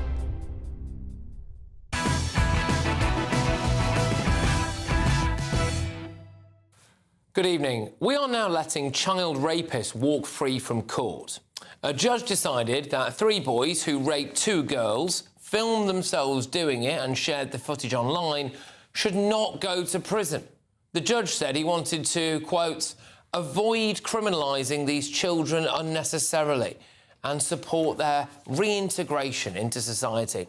He cited their young age, the fact that they had ADHD and low cognitive or intellectual capacity. Look, I'm sorry, but how ridiculous is that? Having ADHD and being a bit thick isn't an excuse for raping someone and never seeing the inside of a prison cell. Laura Koonsberg interviewed one of the victims this weekend. The words hit like a rock, straight in my face. He almost made it seem as if what the boys did was not okay, but it was okay in the eyes of the law because they were still children. And what did that mean to you? It meant that why did I sit and put myself through the pain of going to court, going through a trial, reliving everything because of evidence and watching it all happen again? It sort of gave me a sense of what's the point? And the victim's mother also spoke out. I just can't explain as a mother how it feels to know that the people sitting in the same courtroom as you have raped your child. I can't. Nobody else can understand that. And so what do you want to happen? This needs to be reviewed. This needs to be re-looked at. This needs to be given justice. This needs to be given a custodial sentence. It has to be. We need to remember this was not a couple of drunken teenagers at a party having a fumble. This was premeditated. It was thought about. It was planned. Well, Keir Starmer has said he's appalled by the sentencing. Lord Hermer has the option to try to go to the Court of Appeal, which I'm assuming he will do. Labour's Darren Jones was practically crying about this yesterday. As a minister, I'm not allowed to get ahead of the Attorney General's decision, but those girls deserve justice, as do their families, both for them, but also for other girls that are put in that position. And quite frankly, other boys need to know that they can't behave in that way and get away with it. No parent wants their daughter to be in those circumstances. And you don't want a society in which girls are growing up in those circumstances. OK, now I know that people always use this example, but Lucy Connolly was sentenced to years behind bars for a fruity social media post during the summer disorder. What's worse, writing a post and then deleting it, or raping a girl whilst filming it. Now, it beggars belief that the only person who did time in jail was the mother who put out an ill-advised social media post. It's remarkable. This is the latest in a long line of dodgy decisions by judges, and I really do think we need to have a look at who these people are. We've had judges interpreting the Ukrainian refugee scheme to mean Gazan. We've had the former chairman of the Fabian Society and treasurer for the Society of Labour Lawyers ruling on government policy when it came to the migrant hotels. And now we've got a judge who's letting rapists walk free because they've got ADHD. Something is very, very wrong with our justice system. Let's get the thoughts of my panel now. We have got the Daily Express's Carol Malone. We've also got journalist Benjamin Butterworth and former Tory party advisor James Price. Look, Carol, I cannot get my head around... No, me neither. What on earth this judge is thinking. And if you can't get your head around it, imagine what the women of this country are thinking about this right now. You know, this judge is a danger to our society, and he's a danger to women. How can any girl or woman in this country feel safe now when they know that they could be raped at knife point and their attacker will walk free? You know, it's very interesting. The judge trying to make out that because they were young and a bit thick, and because they were from the travelling community, and because they had ADHD, that somehow excused the fact they'd raped these two girls on different occasions. You know, the thing is, and he tried to make out because they were stupid and they didn't really understand what consent is. Well, if a woman is screaming, no, stop that, I think the thickest person on the planet will get that no means no. But, you know, and so if these guys were smart enough to do it at knife point, to film it and put it on social media, they were smart enough to actually get a man sentenced for what they actually did, and they didn't. And this judge, I mean, you read some of what he said there. He said in the court, no one needs to go to prison today. Hello, are you kidding? You know, he's a bloke, and I don't think men understand what it's like for a rape victim to go into court. And I've interviewed lots of rape victims, and they say to me that what happens to them in court is every bit as bad as the rape, because you have to relive the whole thing again, and you have to do it in front of your rapist, and you have to say all that. And they say that is a bigger invasion than the rape actually was. And for a judge not to acknowledge that and to express sympathy and understanding for these monsters who did this, it's appalling. And you know, when you're raping at 14, that is pretty indicative of a warped mind that is going to go on to commit more dangerous crimes as they get older. Yeah. But he's given them a second, third, whatever. OK, well, what do you think about this, Judge? Does it say, you know, anything in particular about parts of our judiciary, do you think, at all? Yeah, absolutely right. I mean, that you have at the moment a quango called the Sentencing Council that gets in between the legislation that our elected Parliament comes up with to say what the right kind of sentences should be, and those things almost always make it more lenient. And so you have a situation now where if you had serious sentences for children as well as for adults, you might start to dissuade people from committing crimes, especially these ones that are just too awful for most of us to be able to comprehend. So I think there's something there that we could do massively to tighten these things up and to put more people away. I think more broadly, there is a societal conversation that we need to have about things like rehabilitation and forgiveness that are so absent in some areas. I mean, you mentioned the Lucy Connolly example so well, and the whole kind of broad thing about wokery and all the rest of it is that there is no route for forgiveness for fairly trivial things. But on the other side, exactly for this, you have some people who are trying to rehabilitate people who we know are going to be unfit to ever come back into polite society. And if you have that kind of condition at 14, you act in that way, I don't think there's any route back for these sorts of people. And you've got to have a difficult conversation about what you do to keep everybody else safe. Yeah, Benjamin, I mean, look, I don't know what these lads will have learned from this, because they've done it twice, they've filmed it, you know, they've obviously behaved appallingly, and for all intents and purposes, they've just not been punished.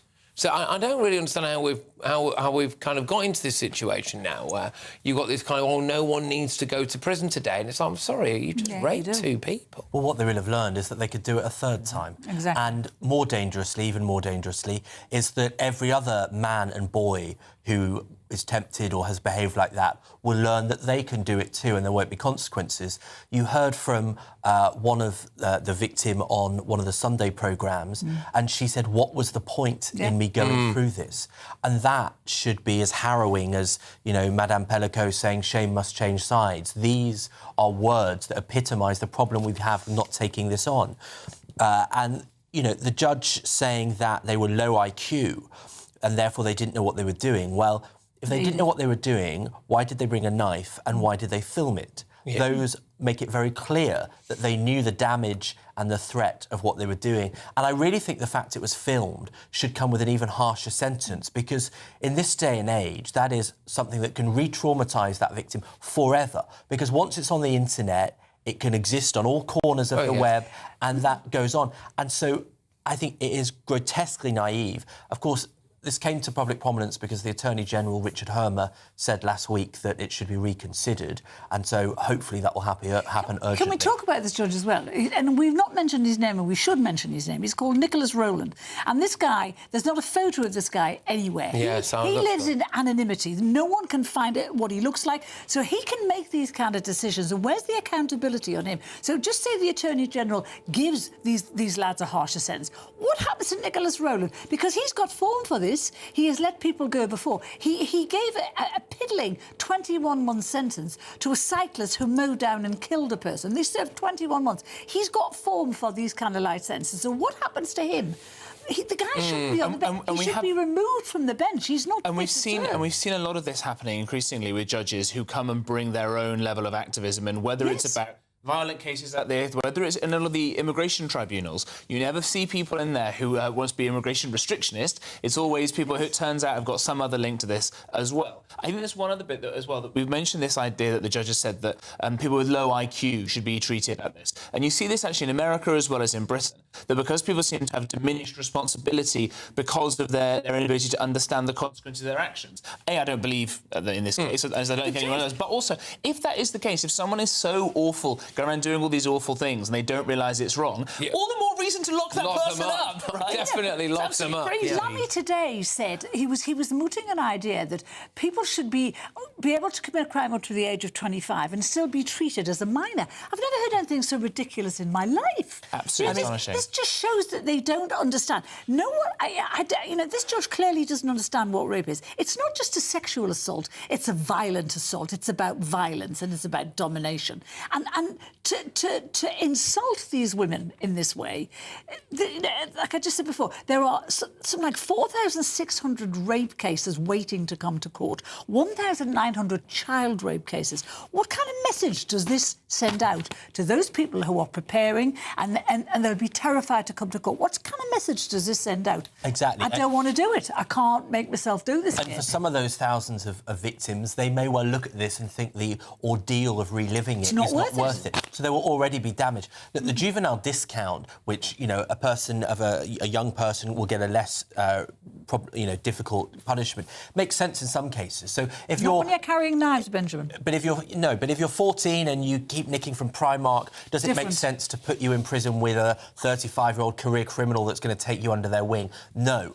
But what's worse than rape? What is the thing that they're going to go on to do that's even more heinous, maybe murder? Other than that, of course, if they're adult enough to behave like that, they should have an adult consequence. But rape has been decriminalised in this country. This Rowland, I want us to keep on saying his name. I want people to know who he is. Nicholas Rowland is one of many judges in this country who don't take rape and violence against women seriously. They don't understand it, and they're getting away with it. And the Attorney General has to do something. If these kids avoid prison and go on to do it again, will this judge face any consequences? Yeah, that's the thing. Yeah. Because I'm having sat in on a couple of different court cases, similar-ish to it's not quite not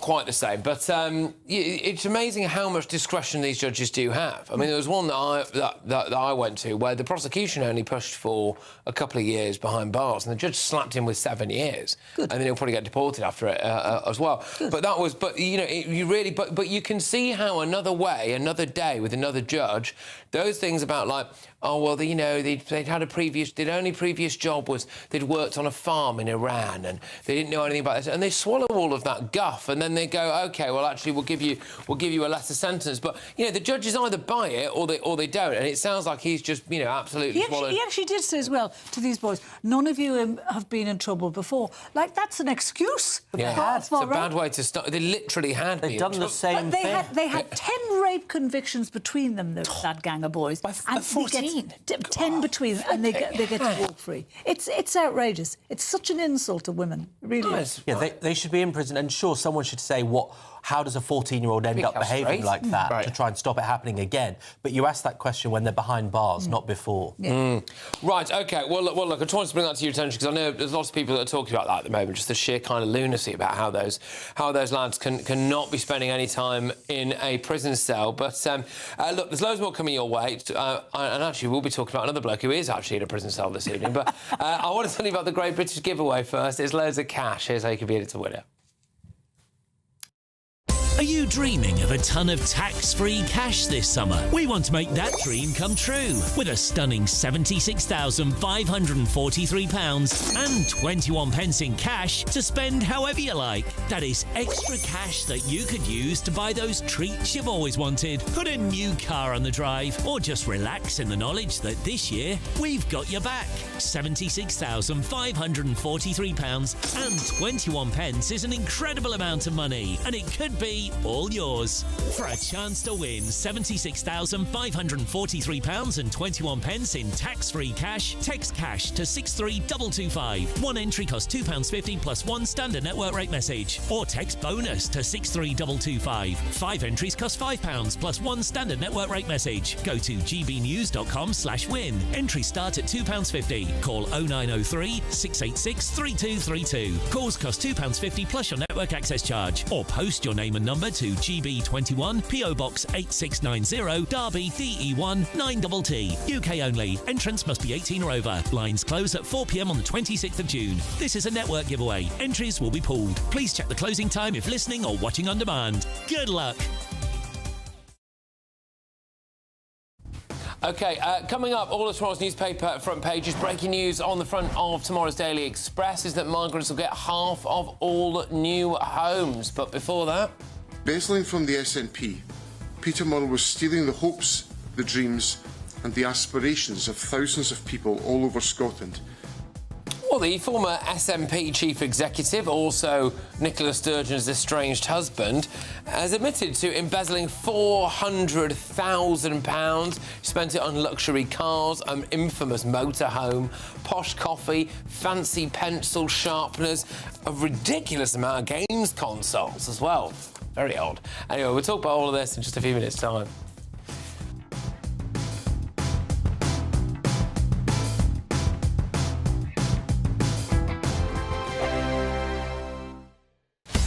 Breaking news, live updates, stories that matter. From the heart of the GB newsroom to every corner of Britain, with our team of dedicated journalists across the UK. GB News bulletins are there to deliver the latest news that matters to you. Bulletins on GB News, The People's Channel, Britain's news channel. Westminster, the ultimate clique. And you're fighting like rats in a sack. But here on the Camilla Tominey Show, we ask the questions the establishment media is too scared to ask. OK, let me ask you a straight question, because I know you're a straight-talking politician. Whether it's net zero, illegal immigration or law and order, nothing is off limits. You had the power then. Yeah, as I and say, now you've lost it. That's the Camilla Tominey Show, a politics show that's fearless. But no, let me finish my question if you don't mind, because it is my show. Sundays at 9:30, only on GB News, the People's Channel, Britain's news channel. I've been in Westminster for a long time, but I know that though power may be here, its effect on people's lives is across the whole of the country. We may be where rules are made, but it's where they're implemented that matters. Join me, Jacob Rees-Mogg, for forthright and frank discussion on where Britain has come from, where it's going, and where it will end up. That's State of the Nation, Monday to Thursday, 8 to 9 o'clock. Vox Populi, Vox Dei. As soon as it hits 11 and the headlines come in... The Late Edition brings you the breaking news from all the front pages. Because the news is going to happen. So get a head start today. Patrick Christys tonight, Late Edition. Alex Armstrong tonight, Late Edition. From 11 o'clock every night. Only on GB News, the People's Channel, Britain's news channel. Westminster's full of talk, but out here, it's the real world. Am I allowed to talk now? No, that's it. This is where it matters, real people and real lives. That's what politics is all about. In fact, has Trump made a good start? No. Straight answers, no spin, and just a couple of pints. How many fingers have I got up? About 10. So join me for Lee Anderson's Real World every Friday at 7 p.m, only on GB News. The People's Channel, Britain's news channel. Do you trust what you're being told? Good, because neither do I. Those are just facts. I'm Alex Armstrong, and on my show, we'll expose the spin. Well, I want to answer that, because you didn't let me last time, because you always speak over me. The broken promises. To deny that is denying the truth. And the hypocrisy. Needs to stop. You think we can allow? Politics, policy, parliament. Nothing is off limits. No sugarcoating, no fear of offence, just the truth laid bare. Tune in every Saturday and Sunday at 9 p.m. for Alex Armstrong Tonight, only on GB News, Britain's news channel.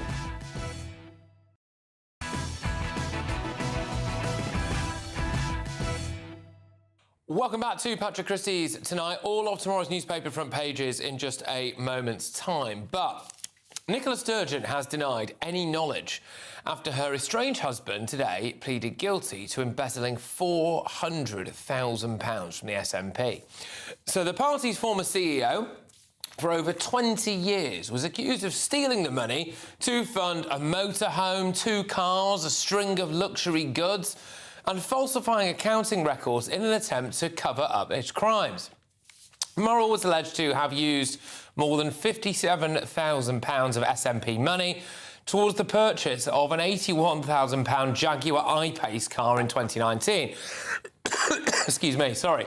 £5,700 on a fancy coffee machine. He also admitted spending £139,900 on luxury purchases from Mont Blanc, Fortnum & Mason, Molton Brown and La Creuset, which he used false accounting codes to cover up.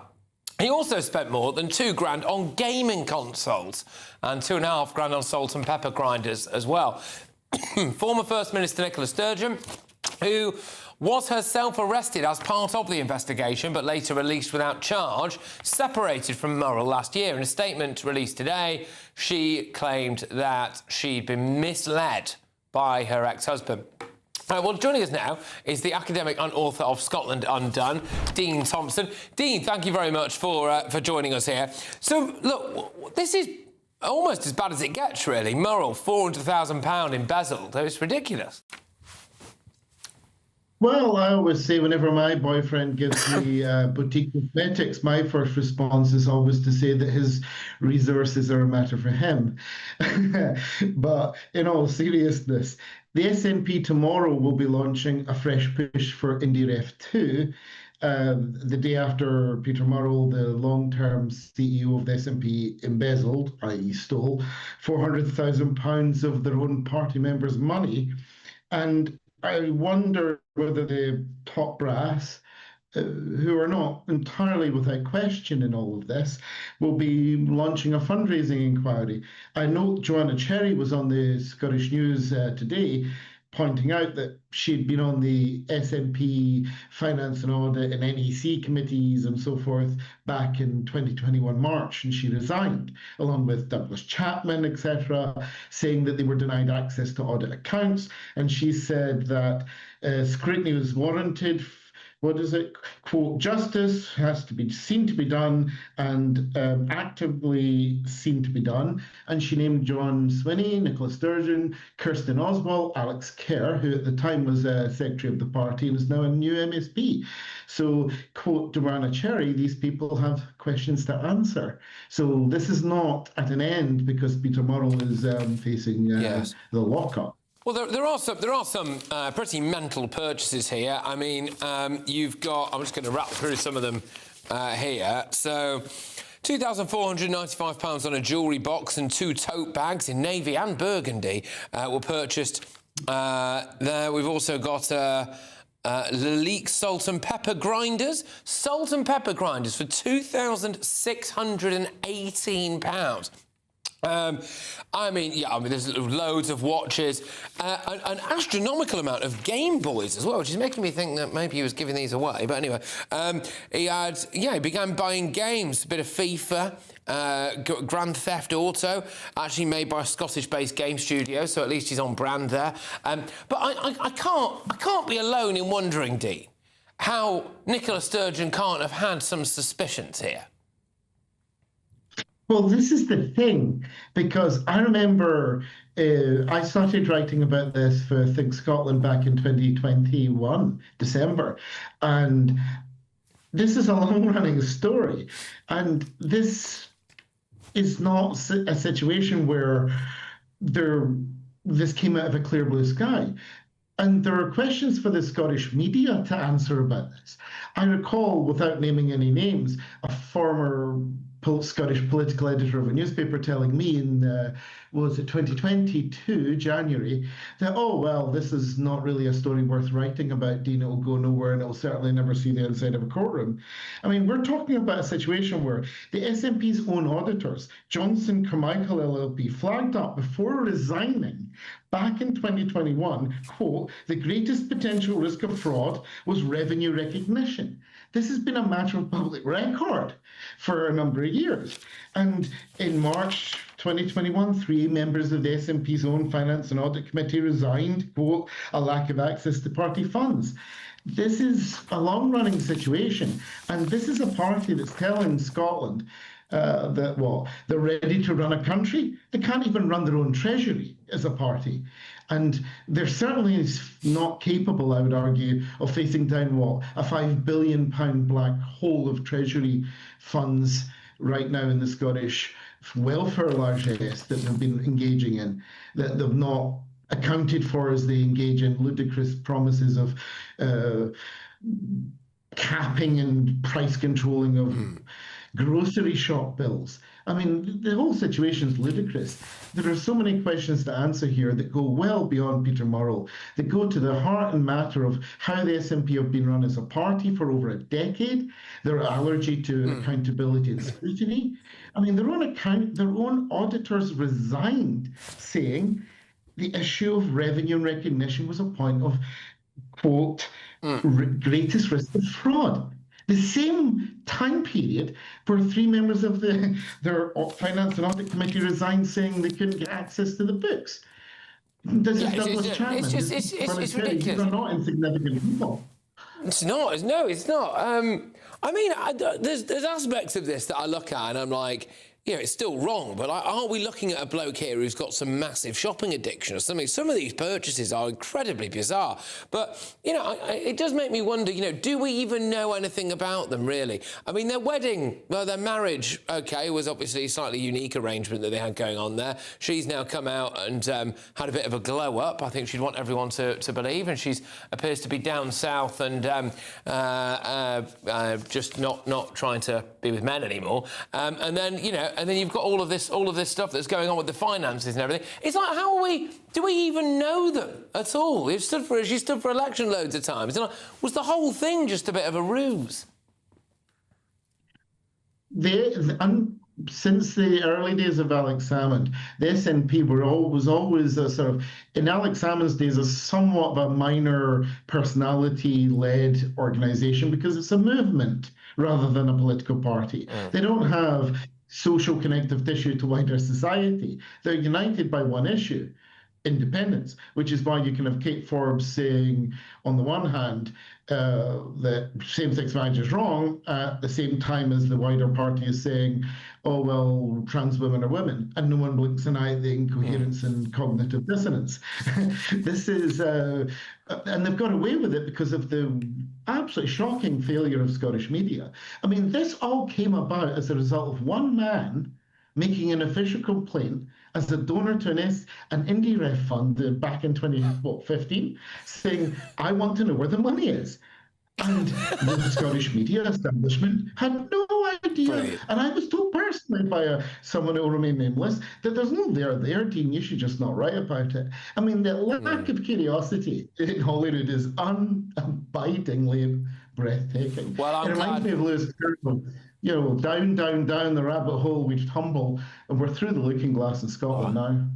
All right, Dean, look, thank you very, very much. It's a real pleasure to chat to you as well. I hope to talk to you again very, very soon. It's Dean Thompson there, who is academic author of Scotland Undone. Amazing what he said there about that fundamental lack of curiosity from the Scottish press. In a statement issued by her lawyers, Nicola Sturgeon said, Today, the media is reporting details of items that my former husband has now admitted buying with SNP funds. I have seen questions raised about how I could not have known about this. I want to reiterate that I had no knowledge or suspicion whatsoever that personal items had been purchased using SNP funds. I was cleared of any wrongdoing after a lengthy and thorough investigation in relation to many of the items in question, for example, expensive watches and games consoles. I was not aware of them having been purchased at all. Indeed, in relation to the item of largest value, a camper van, I was not aware of its existence until it featured in the police investigation in early 2023. In respect of any items I was aware Peter having purchased, I had no reason to doubt that he had used his own money. We were both earning high salaries and, due to the responsibilities of my job, rarely socialised or went on holidays. We had separate bank accounts and I had no access to his financial records. Well, that clears all that up. Coming up, though, I've got all of tomorrow's newspaper front pages. Breaking news on the front of the Daily Express. Migrants will get half of all new homes. That's next.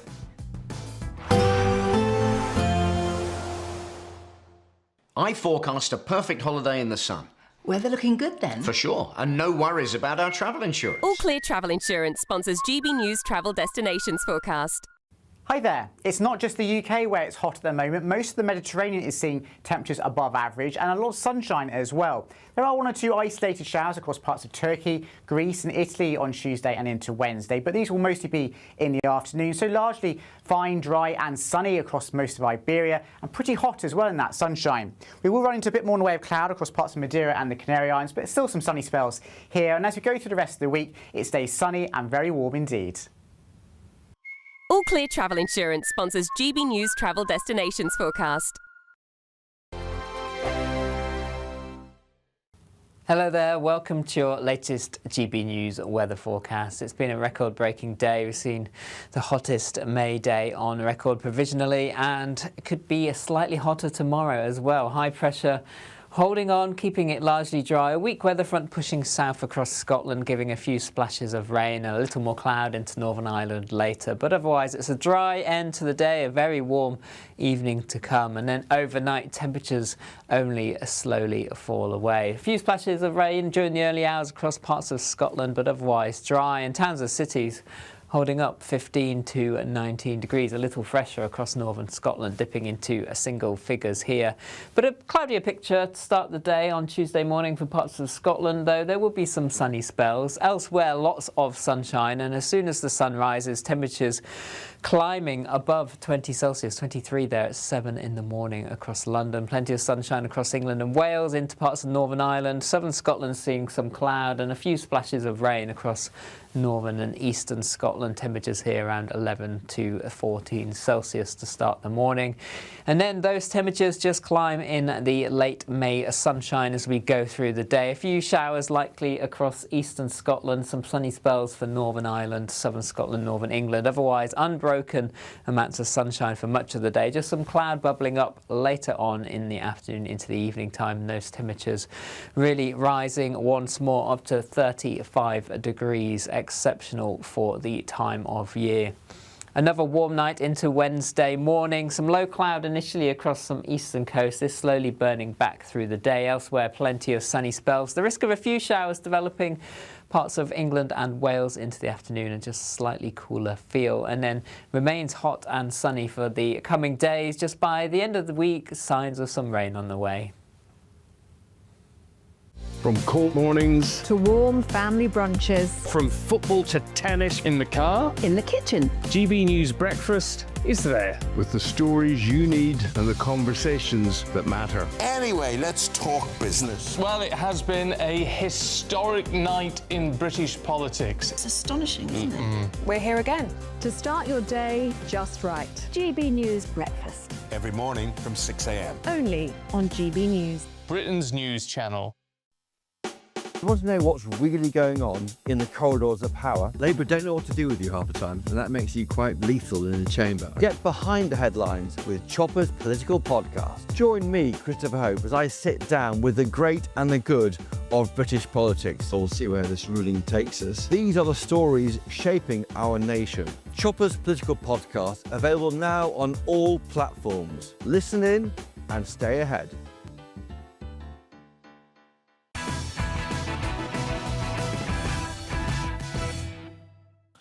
Welcome back to Patrick Christys Tonight. Let me get you all of tomorrow's newspaper front pages and some sensational stuff going on north of the border there in Scotland with the Daily Record.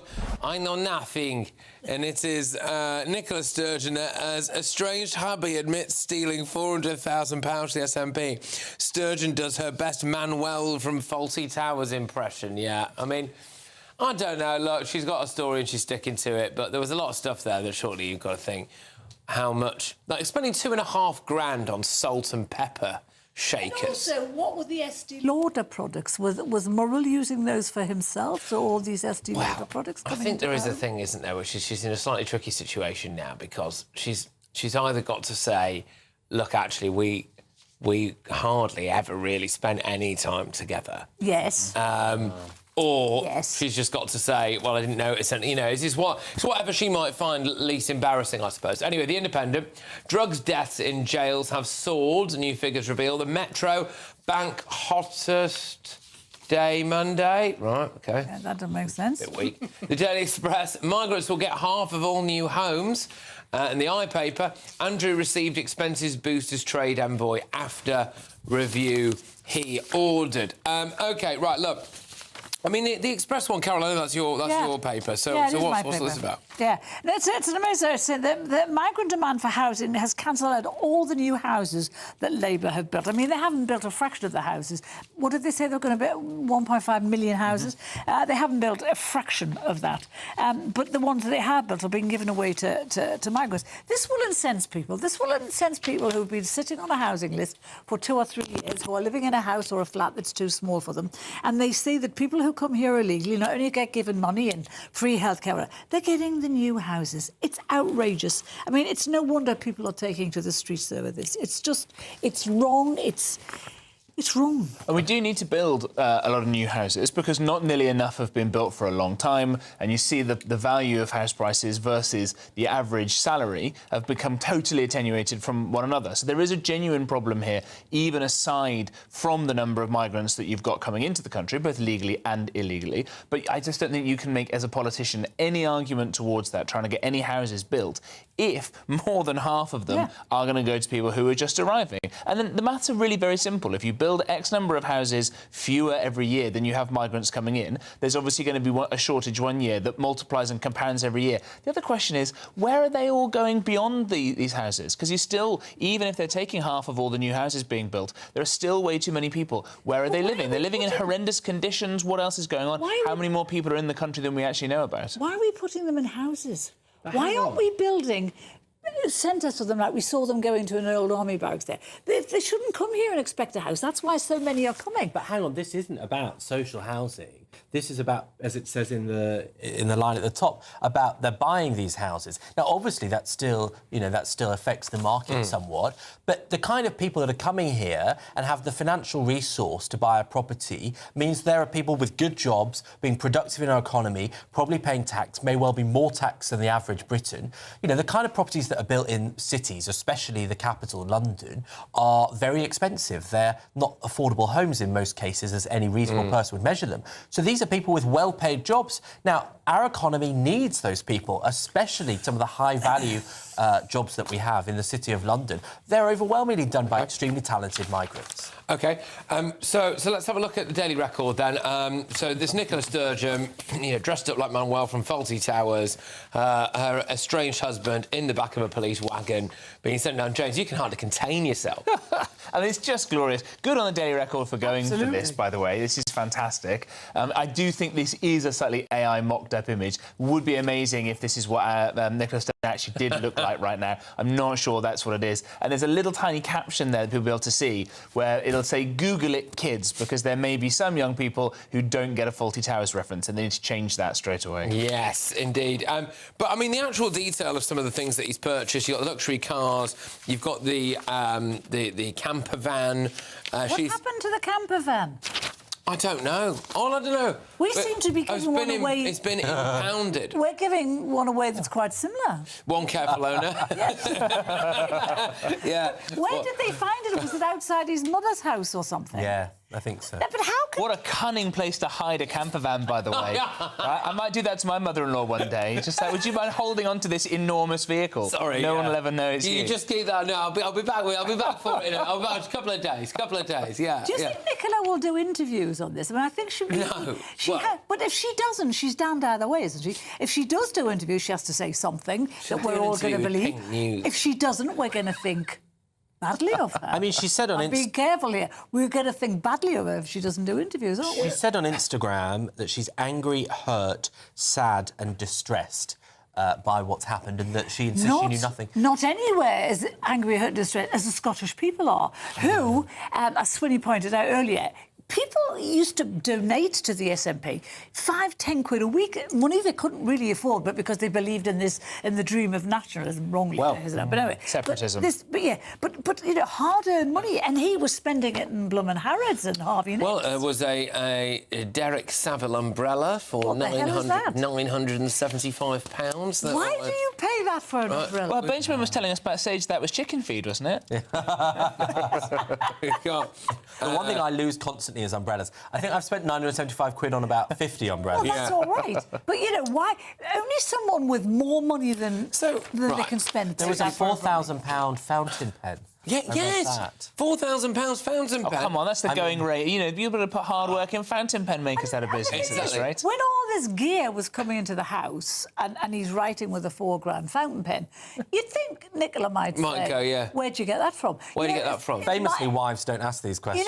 But famously, wives do ask these questions. This is the point. If my husband buys something that is incredibly expensive, I go, how much was that then? Yeah. And he goes, well, don't matter how much it was, I'll pay for it. And I go, well, it actually does matter. Women ask them questions. Absolutely. So if there's a load of Estee Lauder cosmetics coming into the house, you would ask the question. And there was a luxury car, I think, alongside the motorhome. I mean, it does beg the question. You know, she insists that she knew nothing. She's very clear about that in the statement. Yes. And so the question that leads you on to is, did they really live together? Did she even see any of this stuff? Because actually, was she in Butte House and never went back to the family home where he was? Yes. And if not, why not? Yes. Exactly. I mean, they are divorced, He bought we'll get going now, but he bought various different Nintendo 3DS. 4 days later, he bought 3 more games consoles. You might have been stuck on a really difficult level, right? And you know you've done this in frustration. You throw the controller against the wall, and you think, well, I'll just get the gullible idiots in the SNP to buy me a new one. Like in his 40s, I suppose he would have been at the time then, maybe 40s. But the serious... And he's just buying handheld games. It's all a bit weird. But the serious point here is that this is the man who pushed the dream of nationalism, and all he cares about is the money from country. Well, and the Sims 3 Pets edition. But coming up, breaking news on the front of the Times. Social media is the new smoking. Medics warn. All that and more.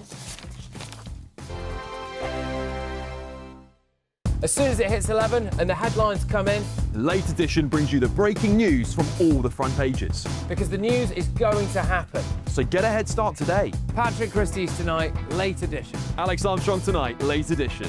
From 11 o'clock every night. Only on GB News, the People's Channel, Britain's news channel. This is GB News, Britain's news channel. It's a Lancaster, the mightiest aerial engine of destruction ever conceived and built. It's one of the most famous aircraft in the world. During World War II, Lancaster bombers filled the skies of Lincolnshire as they completed missions across Europe and further afield. Over the last few years, GB News has followed the Bomber County Gateway Trust and their mission to immortalise this iconic plane for centuries to come. 8 years after the idea was born, members of the public have been given a glimpse of the sculpture on Freedom's wings up close for the first time. GB News viewers helped raise thousands of pounds for the project, which was led by the Trust's chairman, Charlie White. I'm really, really pleased. You know, it's been one of these things that, like I say, for the last 8 years we've been working on. And to sort of finally get it up and sort of here today, so have a dedication for it, Yeah, it's so special. The idea when we sort of put it up here 8 years ago was that people could drive down the A side of the A46 and see it and just make them smile. You know, the welcome home to Lincolnshire or welcome back into Nottinghamshire. We think it's, you know, it's an over £1 million project with sort of over £500,000 raised, sort of public donations and sponsorship. It's people that have come along and wanted to help. They have some connection with the military or the RAF and they just wanted to be part of it. The design is based on Lancaster VNN, which crashed on its return to RAF Swinderby in September 1942 after both portside engines failed. Weighing more than 100 tonnes and taller than the Angel of the North, this sculpture welcomes people into Bomber County. This site will officially open for visitors later in the summer, inspiring future generations and ensuring we don't forget the sacrifices of Bomber Command. GB News, the People's Channel.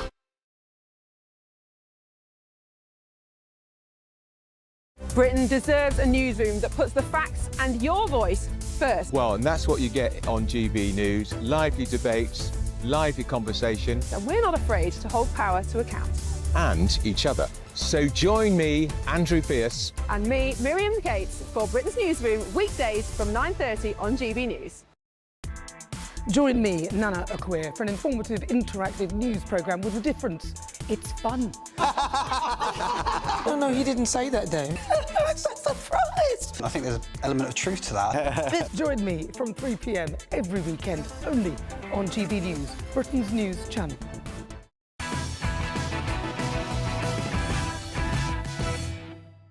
OK, welcome back. Let me get you the remainder of tomorrow's newspaper front pages, starting with The Times. Social media is the new smoking, medics warn.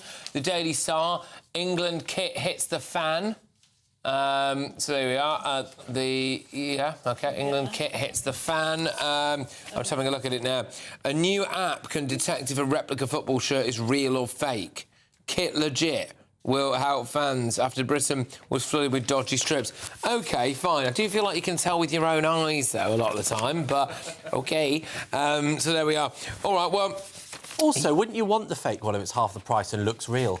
Like, if you need the AI to check it, that just sounds like a great deal to me. Exactly. And there's the weather scare story on all the pages, hotter than Hanoi. Oh, yeah, but what do we make of it? Because people are saying now, you know, oh, gosh...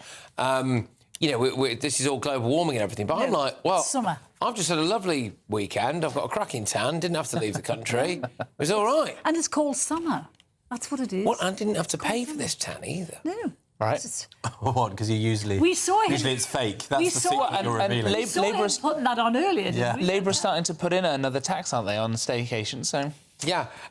This just reminded me on the topic of weather, OK, everyone dealt with the bank holiday heat wave in their own way. Have a look at this. No, that's you. Man City game. I couldn't want Man City game. Come on. What's happening? How are you enjoying this hot weather? Too hot.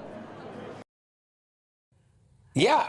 So... I was so worried that it was going to be one of those really shallow ponds and he was just going to land straight on his bum. That would have been so good.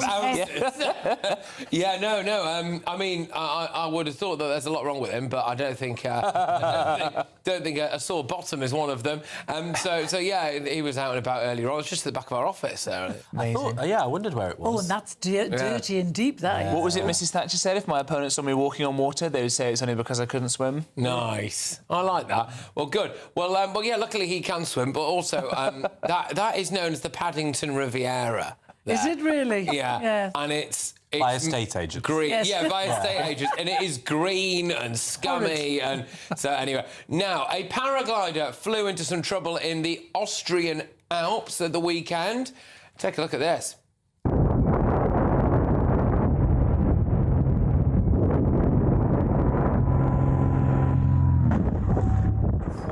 Look at that. So she's paragliding above the Austrian Alps, and then a light aircraft comes and hits her, well, parachute or whatever they call it.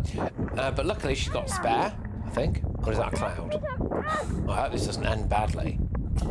No, she's 44 years old. She's known only as Sabrina. She narrowly escaped death above the state of Salzburg. A Cessna 172 flew inches from her head, shredded her paraglider. She wrote on social media, "I still can't really believe that I'm sitting here typing this.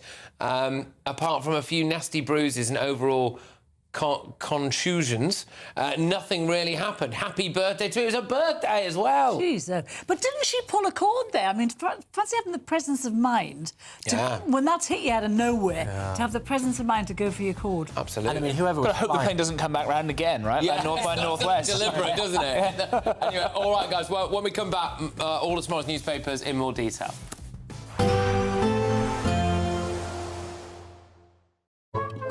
Today's outlook: cool, calm and completely horizontal.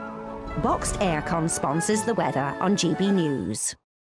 Hello there, welcome to your latest GB News weather forecast. It's been a record-breaking day. We've seen the hottest May day on record provisionally, and it could be a slightly hotter tomorrow as well. High pressure holding on, keeping it largely dry. A weak weather front pushing south across Scotland, giving a few splashes of rain and a little more cloud into Northern Ireland later. But otherwise, it's a dry end to the day, a very warm evening to come. And then overnight, temperatures only slowly fall away. A few splashes of rain during the early hours across parts of Scotland, but otherwise dry. And towns and cities holding up 15 to 19 degrees, a little fresher across northern Scotland, dipping into single figures here.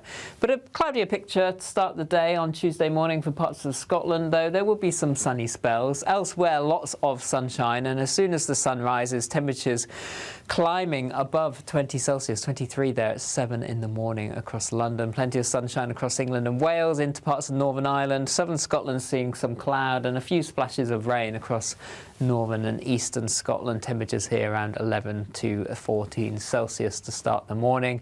And then those temperatures just climb in the late May sunshine as we go through the day. A few showers likely across eastern Scotland, some sunny spells for Northern Ireland, southern Scotland, northern England. Otherwise, unbroken amounts of sunshine for much of the day. Just some cloud bubbling up later on in the afternoon into the evening time. And those temperatures really rising once more up to 35 degrees. Exceptional for the time of year.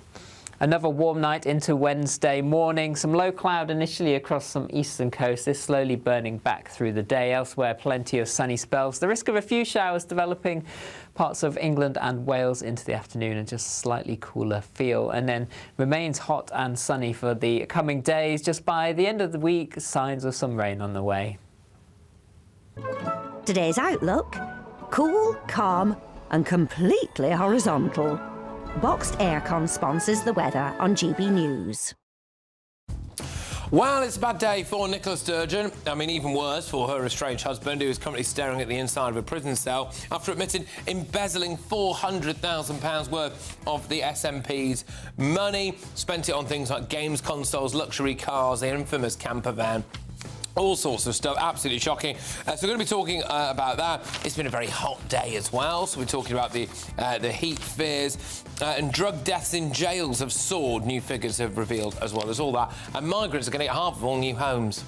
Are you dreaming of a ton of tax-free cash this summer? We want to make that dream come true with a stunning £76,543 and 21 pence in cash to spend however you like. Put a new car on the drive or just relax in the knowledge that this year we've got your back.